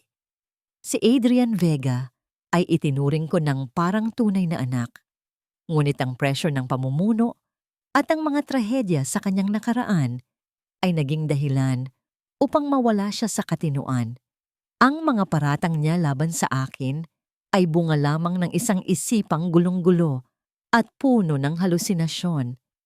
Narito ang mga medical evaluation na nagpapatunay na hindi na siya fit na humawak ng anumang posisyon. Isang mahinang bulungan ang lumaganap sa loob ng silid. Ang mga miyembro ng board ay nagtanguan, tila naniniwala sa bawat kasinungalingan ng matandang doktor. Sa sandaling iyon, tila ba ang hustisya ay tuluyan ng tinalikuran ng katotohanan. Ngunit biglang bumukas ang malaking pinto sa likuran ng hall. Ang tunog ng pagtama ng mabigat na kahoy sa pader ay umalingaw-ngaw sa buong silid, dahilan upang ang lahat ay lumingon. Doon, sa gitna ng pintuan, nakatayo ang isang lalaking tila bumangon mula sa hukay. Ang puting polo ni Adrian ay puno ng mantsa ng dugo at langis. Ang kanyang mukha ay may malalim na sugat at ang kanyang kaliwang braso ay nakalawit ng walang lakas sa kanyang tabi. Ngunit ang kanyang mga mata, ang mga matang iyon ay nakatitig ng diretso kay Valdez na tila ba isa siyang anghel ng kamatayan na handang maningil. Ang mga tao ay napasinghap. Ang katahimikan ay naging napakabigat na tila ba pati ang hangin ay nahihirapang dumaloy. Humakbang si Adrian. Ang kanyang bawat tapak sa makintab na sahig ay nag-iiwan ng bahid ng dugo. Bawat hakbang ay may kasamang mahinang ungol ng sakit, ngunit hindi siya huminto hanggang sa makarating siya sa harap ng mesa ng board. The only hallucination here is the one you created, Dr. Valdez. Ang sabi ni Adrian. Ang boses niya ay mahina, ngunit punong-puno ng awtoridad na hindi kayang tibagin ng anumang sugat. Inilapag niya ang recorder sa mesa. Pakinggan ninyo ang boses ng taong tinatawag ninyong huwaran. Pakinggan ninyo kung paano niya pinatay ang dangal ng isang inosenteng doktor para lamang iligtas ang sarili niyang karera. Pinindot ni Adrian ang play button. Ang boses ni Valdez ay umalingaw-ngaw sa hall, malinaw at walang pagdududa. Ang pakikipagkasundo nito sa ama ni Rosa, ang pag-amin sa sariling pagkakamali habang lasing, at ang pagbabanta sa buhay ng pamilya Molina.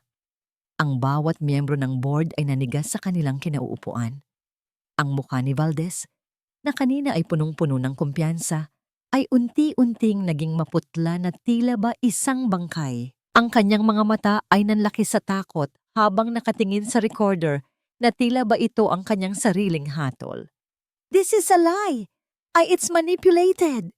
Sigaw ni Valdez, ngunit ang panginginig ng kanyang boses ay nagkanulo sa kanya. Manipulated? Ang isang bagong boses ang sumagot mula sa gilid ng hall. Isang babae ang dahan-dahang naglalakad patungo sa gitna.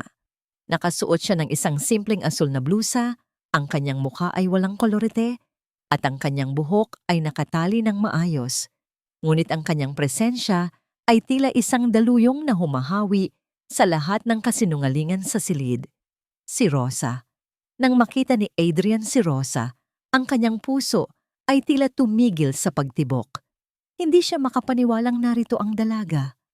Ang sakit ng kanyang mga sugat ay tila naglaho ng panandalian, napalitan ng isang matinding kilabot at paghanga. Huminto si Rosa sa tabi ni Adrian, ngunit hindi niya ito tiningnan. Ang kanyang mga mata ay nakatutok lamang kay Valdez, mga matang puno ng katarungan, hindi ng paghihiganti. Hindi ko ito ginagawa para sa taong nasa tabi ko. Ang simula ni Rosa, ang kanyang boses, ay tila isang malinis na batis na dumadaloy sa gitna ng putikan. Narito ako para sa aking ama, si Dr. Roberto Molina. Narito ako para sabihin sa inyong lahat na ang taong itinuring ninyong kriminal ay ang kaisa-isang bayani sa kwentong ito. Isinakripisyo niya ang kanyang pangalan para sa buhay ng aking ina, habang ang taong pinagkatiwalaan ninyo ay nagtago sa likod ng kanyang kapangyarihan. Inilabas ni Rosa ang journal ng kanyang ama. Narito ang mga huling salita niya, ang bawat operasyon, ang bawat dosage, at ang bawat pagkakamaling ginawa ni Dr. Valdez na pilit niyang ipinapasan sa iba. Hindi lang ang nanay ni Adrian ang biktima rito. Marami pa silang iba na pinili ninyong huwag makita. Ang buong hall ay naging parang isang simbahan sa gitna ng misa. Ang lahat ay nakikinig. Ang bawat salita ni Rosa ay tumatagos sa puso ng mga nakikinig, hindi dahil sa galit, kundi dahil sa katotohanang matagal nang nais kumawala. Nang matapos si Rosa, dahan-dahan niyang inilapag ang journal sa tabi ng recorder. Tumingin siya sa mga miyembro ng board. Ang katarungan ay hindi tungkol sa pagpaparusa lamang. Ito ay tungkol sa pagbabalik ng dangal sa mga taong ninakawan nito. Ibinibigay ko sa inyo ang katotohanan. Kayo na ang humusga. Sa loob ng ilang minuto, ang board ay nagkaroon ng mabilisang usapan. Pagkatapos, ang chairman ay tumayo. Ang kanyang mukha ay seryoso. Base sa mga ebidensyang ipinakita, ang lisensya ni Dr. Valdez ay binabawi na ng board habang hinihintay ang formal na kasong kriminal laban sa kanya. At sa pamilya Molina, ang board ay humihingi ng taos-pusong paumanhin sa kawalang katarungang inabot ng inyong ama. Agad na pumasok ang mga security at pulis upang eskortan si Valdez palabas. Ang matanda ay tila nawalan na ng lakas sa kanyang mga tuhod. Kinaladkad siya palabas, habang ang mga tao ay nakatingin sa kanya ng may pandidiri. Ang imperyong binuo niya sa loob ng 2 dekada ay gumuho sa loob lamang ng 1 oras. Nang matapos ang lahat, naiwan sina Adrian at Rosa sa gitna ng hall. Ang mga tao ay dahan-dahang lumalabas, binibigyan sila ng espasyo. Napasandal si Adrian sa isang malaking posteng marmol. Ang kanyang katawan ay nagsisimula nang bumigay sa matinding pagod at pagkawala ng dugo. Dahan-dahang lumapit si Rosa. Huminto siya sa harap ni Adrian. Tiningnan niya ang malalim na sugat sa noo ng binata at ang kanyang kamay ay bahagyang gumalaw. Tila ba may reflex na gustong haplusin ang sugat na yon, ang reflex ng isang nurse o di kaya'y ang reflex ng isang pusong may natitira pang malasakit. Ngunit bago pa dumampi ang kanyang mga daliri, mabilis niya itong binawi. "You should go to the emergency room, Adrian," ang mahinahong sabi ni Rosa, bagamat ang kanyang mga mata ay nananatiling mailap. "Rosa," ang pabulong na tawag ni Adrian, ang kanyang boses ay puno ng pagsisisi. "Hindi sapat ang salitang patawad. Alam ko yon. I will spend the rest of my life paying my debt to you and your family." Tiningnan siya ni Rosa ng diretso sa mga mata. Sa sandaling iyon, nakita ni Adrian ang isang kakaibang emosyon. Hindi na ito galit, kundi isang malalim na pagod. Isang pagod na nagmula sa pakikipaglaban sa isang mundong walang puso. "May mga utang na hindi kayang bayaran ng pera, Adrian," ang sagot ni Rosa. Ang kanyang boses ay tila isang malayo na tinig. "At may mga sugat na kahit anong gamot ay hindi basta-basta maghihilom. I did this for my father, not for you." "I know," ang sagot ni Adrian, pilit na ngumingiti sa gitna ng sakit. "But it's a start." Tinalikuran siya ni Rosa at nagsimulang maglakad patungo sa labas. Ang kanyang mga hakbang ay matatag. Ang kanyang ulo ay nakataas. Siya ay malaya na. Malaya na sa anino ng kanyang ama. Malaya na sa bigat ng kahapon. Naiwan si Adrian na nakatingin sa likod ni Rosa habang ito ay lumalabas sa gusali. Ang sikat ng araw sa labas ay bumalot sa anyo ng dalaga. Tila ba ginagawa itong isang anino ng liwanag. Napapikit si Adrian. Ang hairpin ni Rosa ay nananatiling mahigpit na nakakuyom sa kanyang palad. Masakit ang kanyang katawan, ngunit sa unang pagkakataon, sa loob ng maraming taon, naramdaman niya na ang kanyang kaluluwa ay nagsisimula na ring huminga. Liwanag na ba ito ng umaga? O ito ba ang simula ng isang mahabang gabi ng paghihintay? 3 taon. Sa daloy ng panahon, ang 3 taon ay maaaring isang maikling sandali lamang. Ngunit para sa isang kaluluwang naghahanap ng kapayapaan, ito ay sapat na upang baguhin ang lahat. Ang dating maalikabok at magulong hangin ng Maynila ay napalitan na ng malinis at sariwang simoy ng hangin sa isang maliit na baryo sa paanan ng kabundukan. Dito, sa isang lugar kung saan ang pangalan ni Rosa Molina ay hindi nababahiran ng anumang mapait na nakaraan, natagpuan niya ang kanyang sarili muli.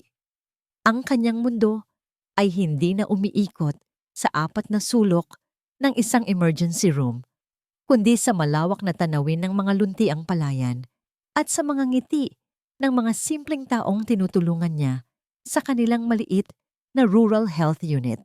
Ang mga kamay ni Rosa, na dati ay abala sa pagsusulat ng mga chart at pag-aasikaso ng mga pasyenteng mayayaman, ay ngayon ay abala na sa paglilinis ng mga sugat ng mga magsasaka at pagpapakalma sa lagnat ng mga bata. Ang kanyang tinig, na dati ay pabulong lamang sa mga hallway ng ospital, ay ngayon ay naging isang pamilyar na himig. Isang himig na umaawit ng mga lumang kundiman upang aliwin ang mga sanggol habang binabakunahan. Isang himig na nagbibigay ng pag-asa sa mga matatandang may karamdaman. Dito, siya ay hindi na ang anak ng mamamatay tao. Siya ay si Nurse Rosa, ang kanilang anghel na walang pakpak. Isang hapon, habang nag-aayos siya ng mga gamot sa estante, isang batang babae ang lumapit sa kanya. Bit-bit ang isang bungkos ng ligaw na bulaklak. "Para sa iyo po, Nurse Rosa," ang sabi ng bata. Ang kanyang mga mata ay nagniningning. Sabi po ni nanay, "Salamat daw po sa pag-aalaga niyo sa lagnat ko kagabi." Kinuha ni Rosa ang mga bulaklak. Ang kanyang mga labi ay gumuhit ng isang ngiti. Isang nangiting totoo. Isang ngiting nagmumula sa isang pusong unti-unti nang naghihilom. Ang mga alaala ng nakaraan ay naroon pa rin. Tila mga peklat na hindi na mabubura. Ngunit hindi na ito kumikirot. Ang mga ito ay naging isang paalala na lamang ng kanyang katatagan, hindi ng kanyang pagkatalo. Sa wakas, pagkatapos ng mahabang panahon, natutunan na niyang patawarin ang sarili at yakapin ang bagong umaga. Sa Maynila, ang buhay ni Adrian Vega ay nagbago rin ng tuluyan. Ang kanyang marangyang opisina sa tuktok ng ospital ay ipinamahala na niya sa iba. Ang kanyang malaking mansyon ay ipinagbili niya. Ngayon, nakatira na lamang siya sa isang simpleng condominium unit kung saan ang tanging tanawin mula sa bintana ay ang mga gusali ng lungsod na dati ay pag-aari niya. Hindi na siya ang kinatatakutang Sir Adrian. Siya na ngayon ang tagapamahala ng isang maliit ngunit abalang foundation na tinawag niyang Molina Charity Foundation. Isang organisasyong tumutulong sa mga mahihirap na pasyente na makakuha ng libreng gamot at operasyon.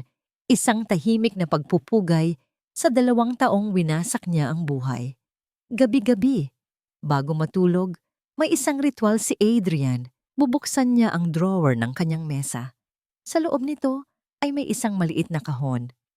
At sa loob ng kahon na yon ay nakatago ang daan-daang piraso ng papel, mga liham. Mga liham para kay Rosa na kailanman ay hindi niya ipinadala. Nanginginig ang kanyang kamay habang kinukuha ang isa sa mga ito. Ang petsa ay mula pa noong 1 taon. Mahal kong Rosa, basa niya sa sariling sulat kamay. Kamusta ka na? Sana ay nasa mabuti kang kalagayan. Dito sa Maynila, umuulan na naman. At sa tuwing umuulan, naaalala kita. Naaalala ko ang gabing iyon. At ang gabing iyon ang magiging krus na habang buhay kong papasanin. Hindi ko hinihiling ang kapatawaran mo dahil alam kong hindi ako karapat-dapat. Ang tanging hiling ko lang ay sana, kung nasaan ka man ngayon, natagpuan mo na ang kapayapaang ipinagkait ko sa iyo. Nagmamahal ng palihim, Adrian. Binalik niya ang sulat sa kahon. Alam niyang wala siyang karapatang guluhin ang bagong buhay ni Rosa. Ang tanging magagawa niya ay mahalin ito mula sa malayo at gawing makabuluhan ang kanyang buhay sa pamamagitan ng pagtulong sa iba bilang kabayaran sa lahat ng kanyang kasalanan. Ngunit isang araw, tila ang tadhana ay may ibang plano. Isang malaking medical mission ang inorganisa ng kanyang foundation. Isang proyektong magdadala ng mga doktor at gamot sa mga pinakaliblib na baryo sa Hilaga. Bilang pinuno ng foundation, kailangan niyang personal na pangunahan ang misyon. Nang tingnan niya ang mapa ng mga lugar na kanilang pupuntahan, isang pangalan ng baryo ang tila kumislap sa kanyang paningin. Ito ang baryo kung saan huling namataan ng kanyang investigador, si Rosa. Ang kanyang puso ay nagsimulang tumibok ng mabilis. Ito na ba ang pagkakataon? O isa lamang itong pagsubok upang sukatin kung hanggang saan ang kaya niyang tiisin? Pagdating ng kanilang grupo sa baryo, agad silang nagsimulang mag-ayos ng kanilang mga gamit sa maliit na covered court. Si Adrian, na nakasuot lamang ng simpleng puting t-shirt, ay abala sa pagbubuhat ng mga kahon ng gamot. Hindi siya mukhang isang dating may-ari ng ospital, kundi isang ordinaryong volunteer lamang. Habang nag-aayos siya, naririnig niya ang usapan ng 2 bata sa kanyang tabi. Wow, ang daming gamot, sabi ng isang bata. Ibigay kaya natin yung iba kay Nurse Rosa para hindi na siya laging nauubusan ng bulak sa klinik niya? Oo nga, sagot ng isa pa. Paborito ko si Nurse Rosa. Ang galing niyang kumanta. Kapag tinuturukan niya ako, kinakantahan niya muna ako kaya hindi masakit. Napahinto si Adrian sa kanyang ginagawa. Ang kahon na kanyang buhat ay halos mabitawan niya. Isang nurse na magaling kumanta. Isang pamilyar na imahe ang biglang sumulpot sa kanyang isipan. Ang imahe ni Rosa na tahimik na humuhuni ng isang lumang awitin habang nag-aasikaso ng isang pasyente sa ICU. Dahan-dahan siyang lumapit sa mga bata. Sino si Nurse Rosa? Tanong niya. Pilit na pinapakalma ang nanginginig niyang boses. Siya po ang anghel namin dito. Masayang sagot ng bata. Nandoon po siya sa health unit, sa tabi lang po ng kapilya. Nagpasalamat si Adrian at dahan-dahang naglakad patungo sa direksyong itinuro ng bata. Ang bawat hakbang niya ay tila 1 milya ang layo. Ang kanyang mga paa ay naging mabigat at ang kanyang puso ay kumakarera sa kanyang dibdib. Paano kung hindi pala si Rosa yon? O mas masahol pa, paano kung siya nga iyon? At makita niya sa mga mata nito ang galit na hindi pa rin nawawala. Nakarating siya sa tapat ng isang maliit na gusaling gawa sa kawayan at semento. May nakasabit na isang kupas na karatula, Barangay Health Unit. Ang pinto ay bahagyang nakabukas. Mula sa loob, narinig niya ang isang mahinang himig, ang tinig ng isang babaeng kumakanta ng isang pamilyar na oyayi. Tumigil ang mundo ni Adrian. Siya nga, nanginginig ang kanyang kamay habang itinataas ito upang kumatok. Ngunit bago pa man dumampi ang kanyang mga daliri sa manipis na kahoy, ang pinto ay dahan-dahang bumukas mula sa loob. At doon, sa gitna ng sinag ng papalubog na araw, nakatayo si Rosa. Ang kanyang muka ay may bahid ng pagod, ngunit ang kanyang mga mata ay puno ng kapayapaan.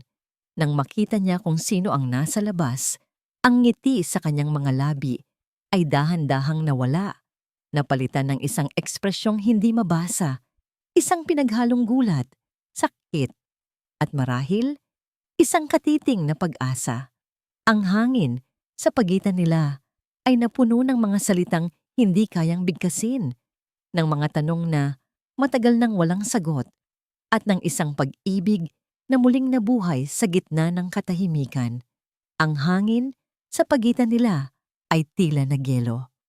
Ang papalubog na araw ay nagpinta ng kulay ginto at kahel sa kalangitan.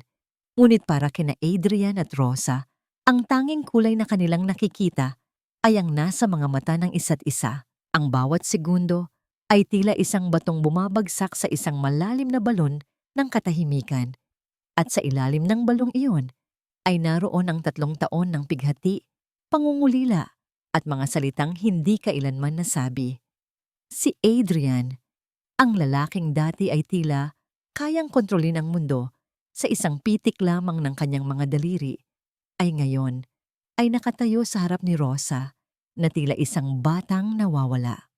Ang bawat hibla ng kanyang pagkatao ay sumisigaw ng pagsisisi. Ang kanyang mga kamay ay bahagyang nakabukas sa kanyang gilid. Isang kilos ng pagsuko, isang tahimik na pag-amin na wala na siyang anumang baluti. Si Rosa naman, ang babaeng minsan ay yumuko sa takot, ay ngayon ay nakatayo ng matatag. Ang kapayapaan sa kanyang mga mata ay hindi nangangahulugang paglimot, kundi pagtanggap. Nakikita niya ang lalaki sa harap niya, hindi na ang malupit na direktor, kundi isang kaluluwang sugatan, tulad niya. Anong ginagawa mo rito, Adrian? Ang unang bumiyak sa katahimikan. Ang boses ni Rosa ay mahinahon, walang bahid ng galit, ngunit wala ring init. Ito ay ang tinig ng isang taong natutunan ng protektahan ang kanyang puso. Napalunok si Adrian. Ang simpleng tanong na yon ay tila mas mahirap sagutin kaysa sa anumang tanong sa isang board meeting. I'm heading a medical mission for our foundation. Nauutal niyang sagot. The Molina Foundation. Hindi ko alam na nandito ka.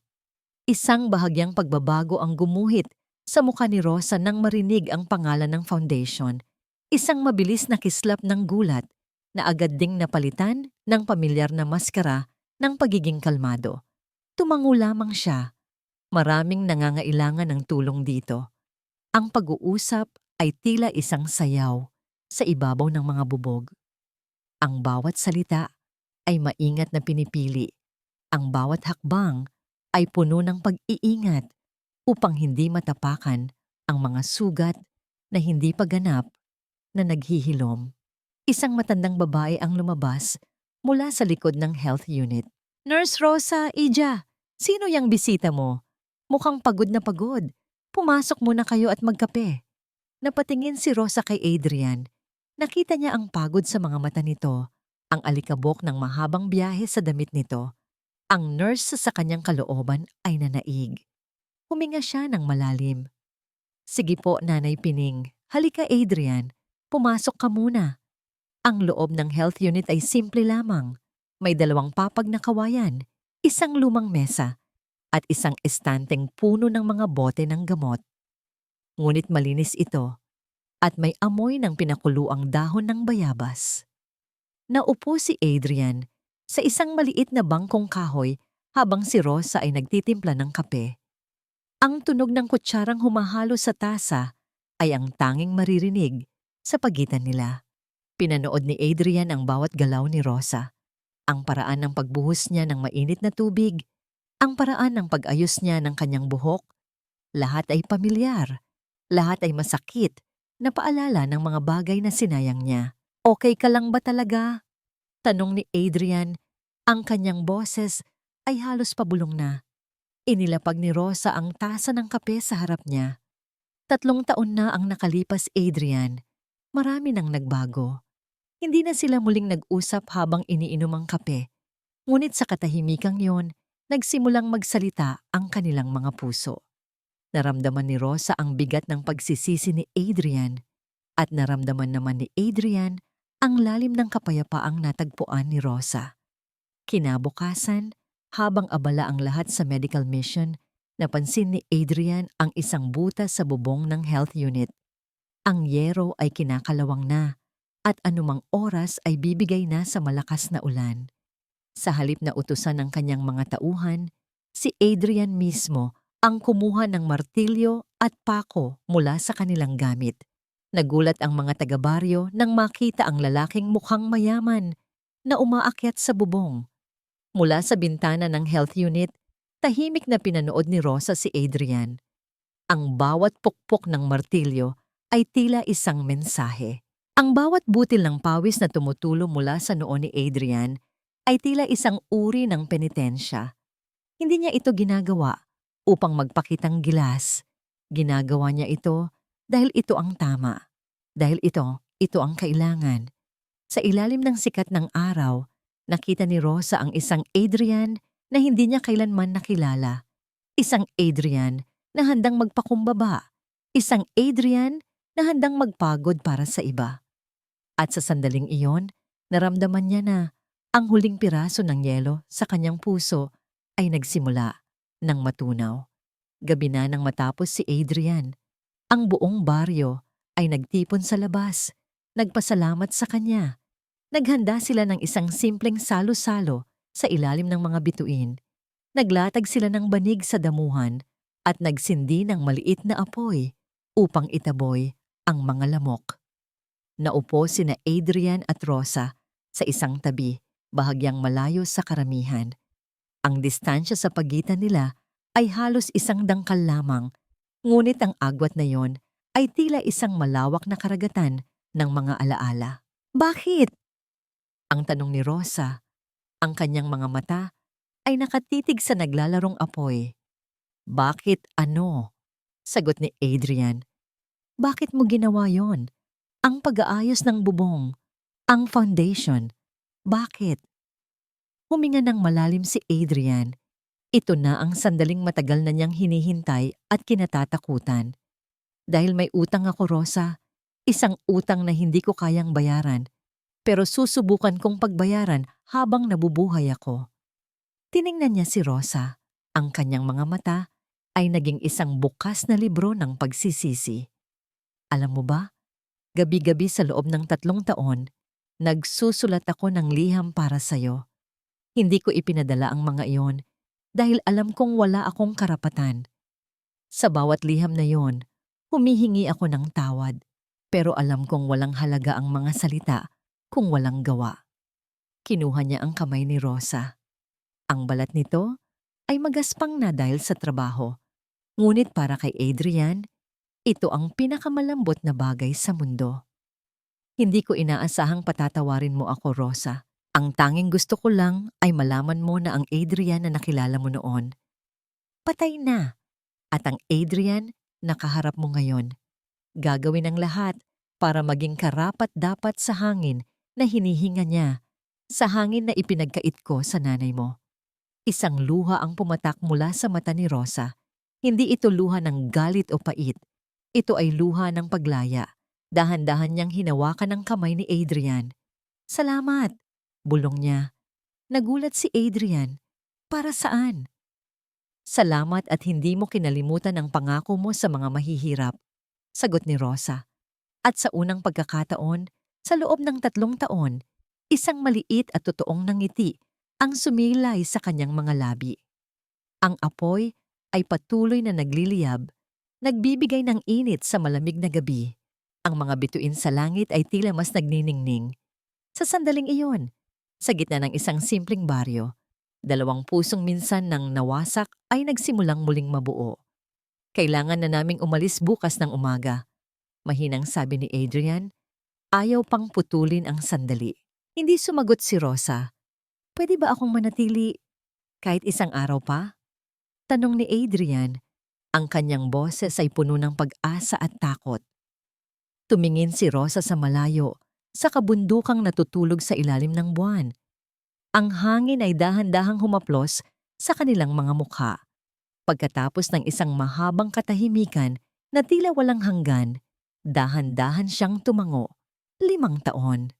Sa paglipas ng panahon, ang 5 taon ay tila isang ilog na patuloy na umaagos, tinatangay ang mga pait ng kahapon at nag-iiwan ng isang pampang na mas matatag at mas mayabong. Ang dating liblib na baryo ay hindi na tulad ng dati. Sa gitna ng mga luntiang palayan, isang maliit ngunit maayos na gusali ang nakatayo ngayon, isang simbolo ng pag-asa na nagniningning sa ilalim ng araw. Sa arko ng pasukan nito ay may nakaukit na mga salita. Molina Vega Community Hospital. Hindi ito kasing laki o kasing gara ng mga ospital sa Maynila. Ngunit ang bawat pader nito ay itinayo, hindi lamang ng semento, kundi ng pagsisisi, pagpapatawad at pagmamahal. Sa loob ng isa sa mga silid, isang babae na nakasuot ng puting uniforme ang matiyagang nagtuturo sa isang batang nurse kung paano kunin ng tama ang blood pressure ng isang matandang pasyente. Ang kanyang tinig ay mahinahon ngunit puno ng awtoridad at pag-unawa. Siya si Rosa, ang head nurse ng ospital. Ang kanyang mga mata, na dati ay puno ng anino ng takot, ay ngayon ay nagniningning na tila 2 bituin, nagbibigay liwanag sa lahat ng kanyang nakakasalamuha. Sa kabilang dako, sa isang maliit na opisina na ang bintana ay nakaharap sa kabundukan, isang lalaki ang seryosong nakikipag-usap sa telepono sa isang supplier ng gamot.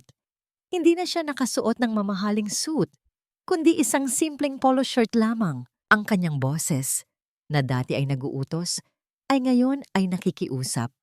Nakikiusap para sa mas murang presyo, para sa mas mabilis na delivery, para sa kapakanan ng kanyang mga pasyente. Siya si Dr. Adrian Vega, ang punong tagapamahala, at isa sa mga residenteng doktor ng ospital. Nang matapos ang tawag, napabuntong hininga si Adrian at hinilot ang kanyang sentido. Biglang bumukas ang pinto at pumasok si Rosa. May dalang 2 tasa ng mainit na kape. Mukhang masakit na naman ang ulo mo, ang sabi ni Rosa. Inilapag ang isang tasa sa harap ni Adrian. Napangiti si Adrian nang makita ang asawa. Hindi na to bago, pero nawawala agad kapag nakikita ko ang paborito kong nurse. Bolero, natatawang sagot ni Rosa. Ngunit umupo siya sa silyang nasa tapat ni Adrian at sinabayan itong magkape. Sa loob ng ilang minuto, tahimik lamang silang nakaupo roon, magkaharap. Nagkakaintindihan kahit walang salita. Ito na ang kanilang buhay. Isang buhay na simple, puno ng pagsubok, ngunit kumpleto. Hapon na nang magtungo sila sa isang lugar na naging bahagi na ng kanilang taunang ritual. Ang sementeryo ay tahimik. Tanging ang marahang dapyo ng hangin sa mga dahon ng kalachuchi ang maririnig. Huminto sila sa harap ng 2 puntod na magkatabi. Sa isang puntod ay nakaukit ang pangalan ni Dr. Roberto Molina at Aling Lita.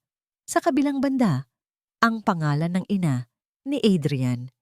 Inilapag ni Rosa ang isang bungkos ng puting bulaklak sa puntod ng ina ni Adrian, habang si Adrian naman ay naglagay ng sariwang mga bulaklak sa puntod ng magulang ni Rosa.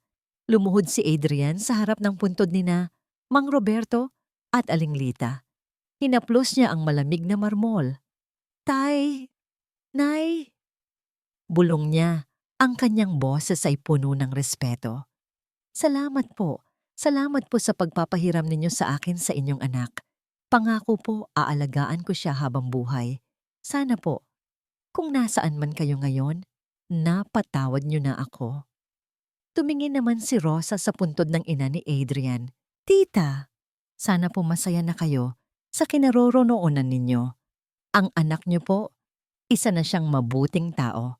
Natagpuan na po niya ang sarili niya sa pagtulong sa iba at natagpuan na rin po namin ang isa't isa." Tumayo sila. Tiningnan ni Rosa si Adrian.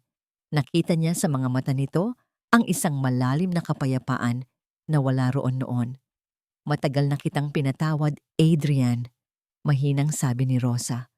"Ang mas matagal ay ang pagpapatawad mo sa sarili mo." Hinawakan ni Adrian ang kamay ni Rosa at pinisil ito ng mahigpit.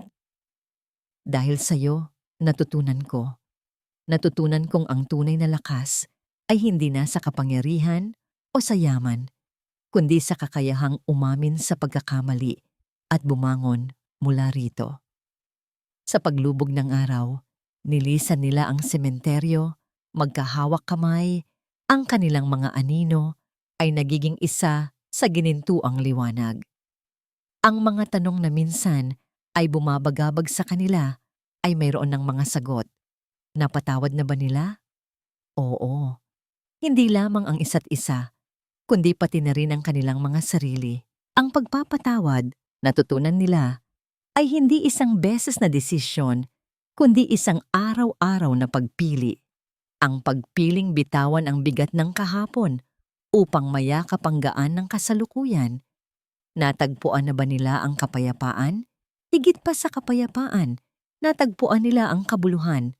Ang bawat buhay na kanilang natutulungan sa kanilang maliit na ospital ay isang patunay na ang sakit ay maaaring maging simula ng paghilom at ang kadiliman ay maaaring magluwal ng pinakamaliwanag na bituin.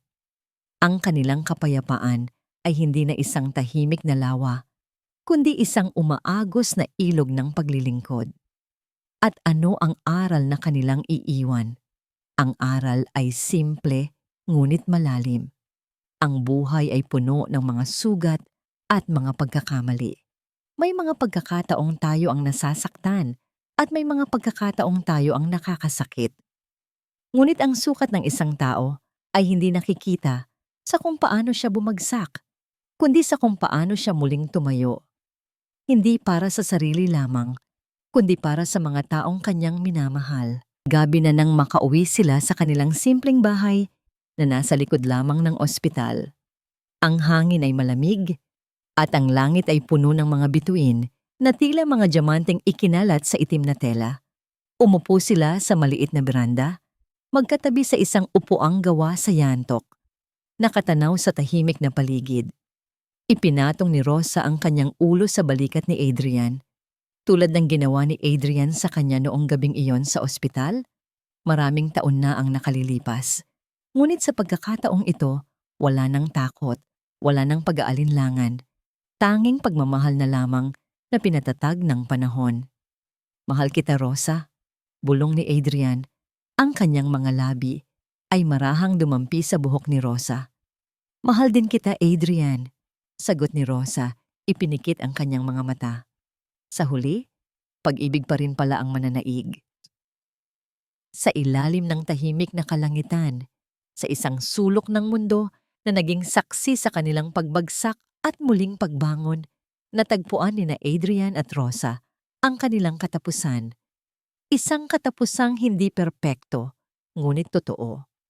Isang katapusang nagsasabing ang pag-ibig ay hindi laging madali. Ngunit ito ay laging karapat-dapat ipaglaban dahil sa dulo ng lahat ng sakit, sa dulo ng lahat ng luha, at sa dulo ng mahabang paghihintay, sa huli, Pag-ibig pa rin ang naghihilom, nagpapatawad at nagbibigay ng walang hanggang pag-asa. At dito na nga nagtatapos ang kanilang kwento. Mula sa kaibuturan ng aking puso, maraming salamat, mahal kong tagapakinig, sa iyong pagsubaybay sa paglalakbay ni na Rosa at Adrian. Aminado po ako, hindi naging madali ang pagsulat ng kanilang istorya. May mga pagkakataon, lalo na sa tagpo kung saan pumanaw si Nanay Lita sa gitna ng ulan, nakasabay ng bawat patak ng luha ni Rosa ay ang pagpatak din ng sarili kong mga luha. Ang kwentong ito ay isinilang mula sa mga pira-pirasong katotohanan na nasasaksihan natin sa araw-araw. Mga kwento ng sakripisyo, ng pananampalataya, at ng hindi natitinag na pag-asa. Ito ay isang paalala na gaano man kadilim ang gabi, laging may sisikat na umaga. At ang bawat sugat, gaano man kalalim, ay maaaring maging isang binhi para sa mas matatag na pagmamahal. Ngayon, nais ko sanang iwan sa inyo ang isang tanong. Kung kayo si Rosa, sa kabila ng lahat ng sakit na iyong dinanas, kaya niyo rin bang buksan ang inyong puso at magpatawad? Ibahagi niyo naman sa comment section ang inyong mga saloobin at kung anong aral ang inyong napulot. Ang inyong bawat salita ay mahalaga. At kung ang kwentong ito ay umantig sa inyong puso, isang like at pag-share po ninyo ay isang malaking inspirasyon para sa akin na magpatuloy sa pagkukwento. Hanggang sa muli nating pagkikita sa susunod na kabanata ng buhay. Muli, maraming salamat.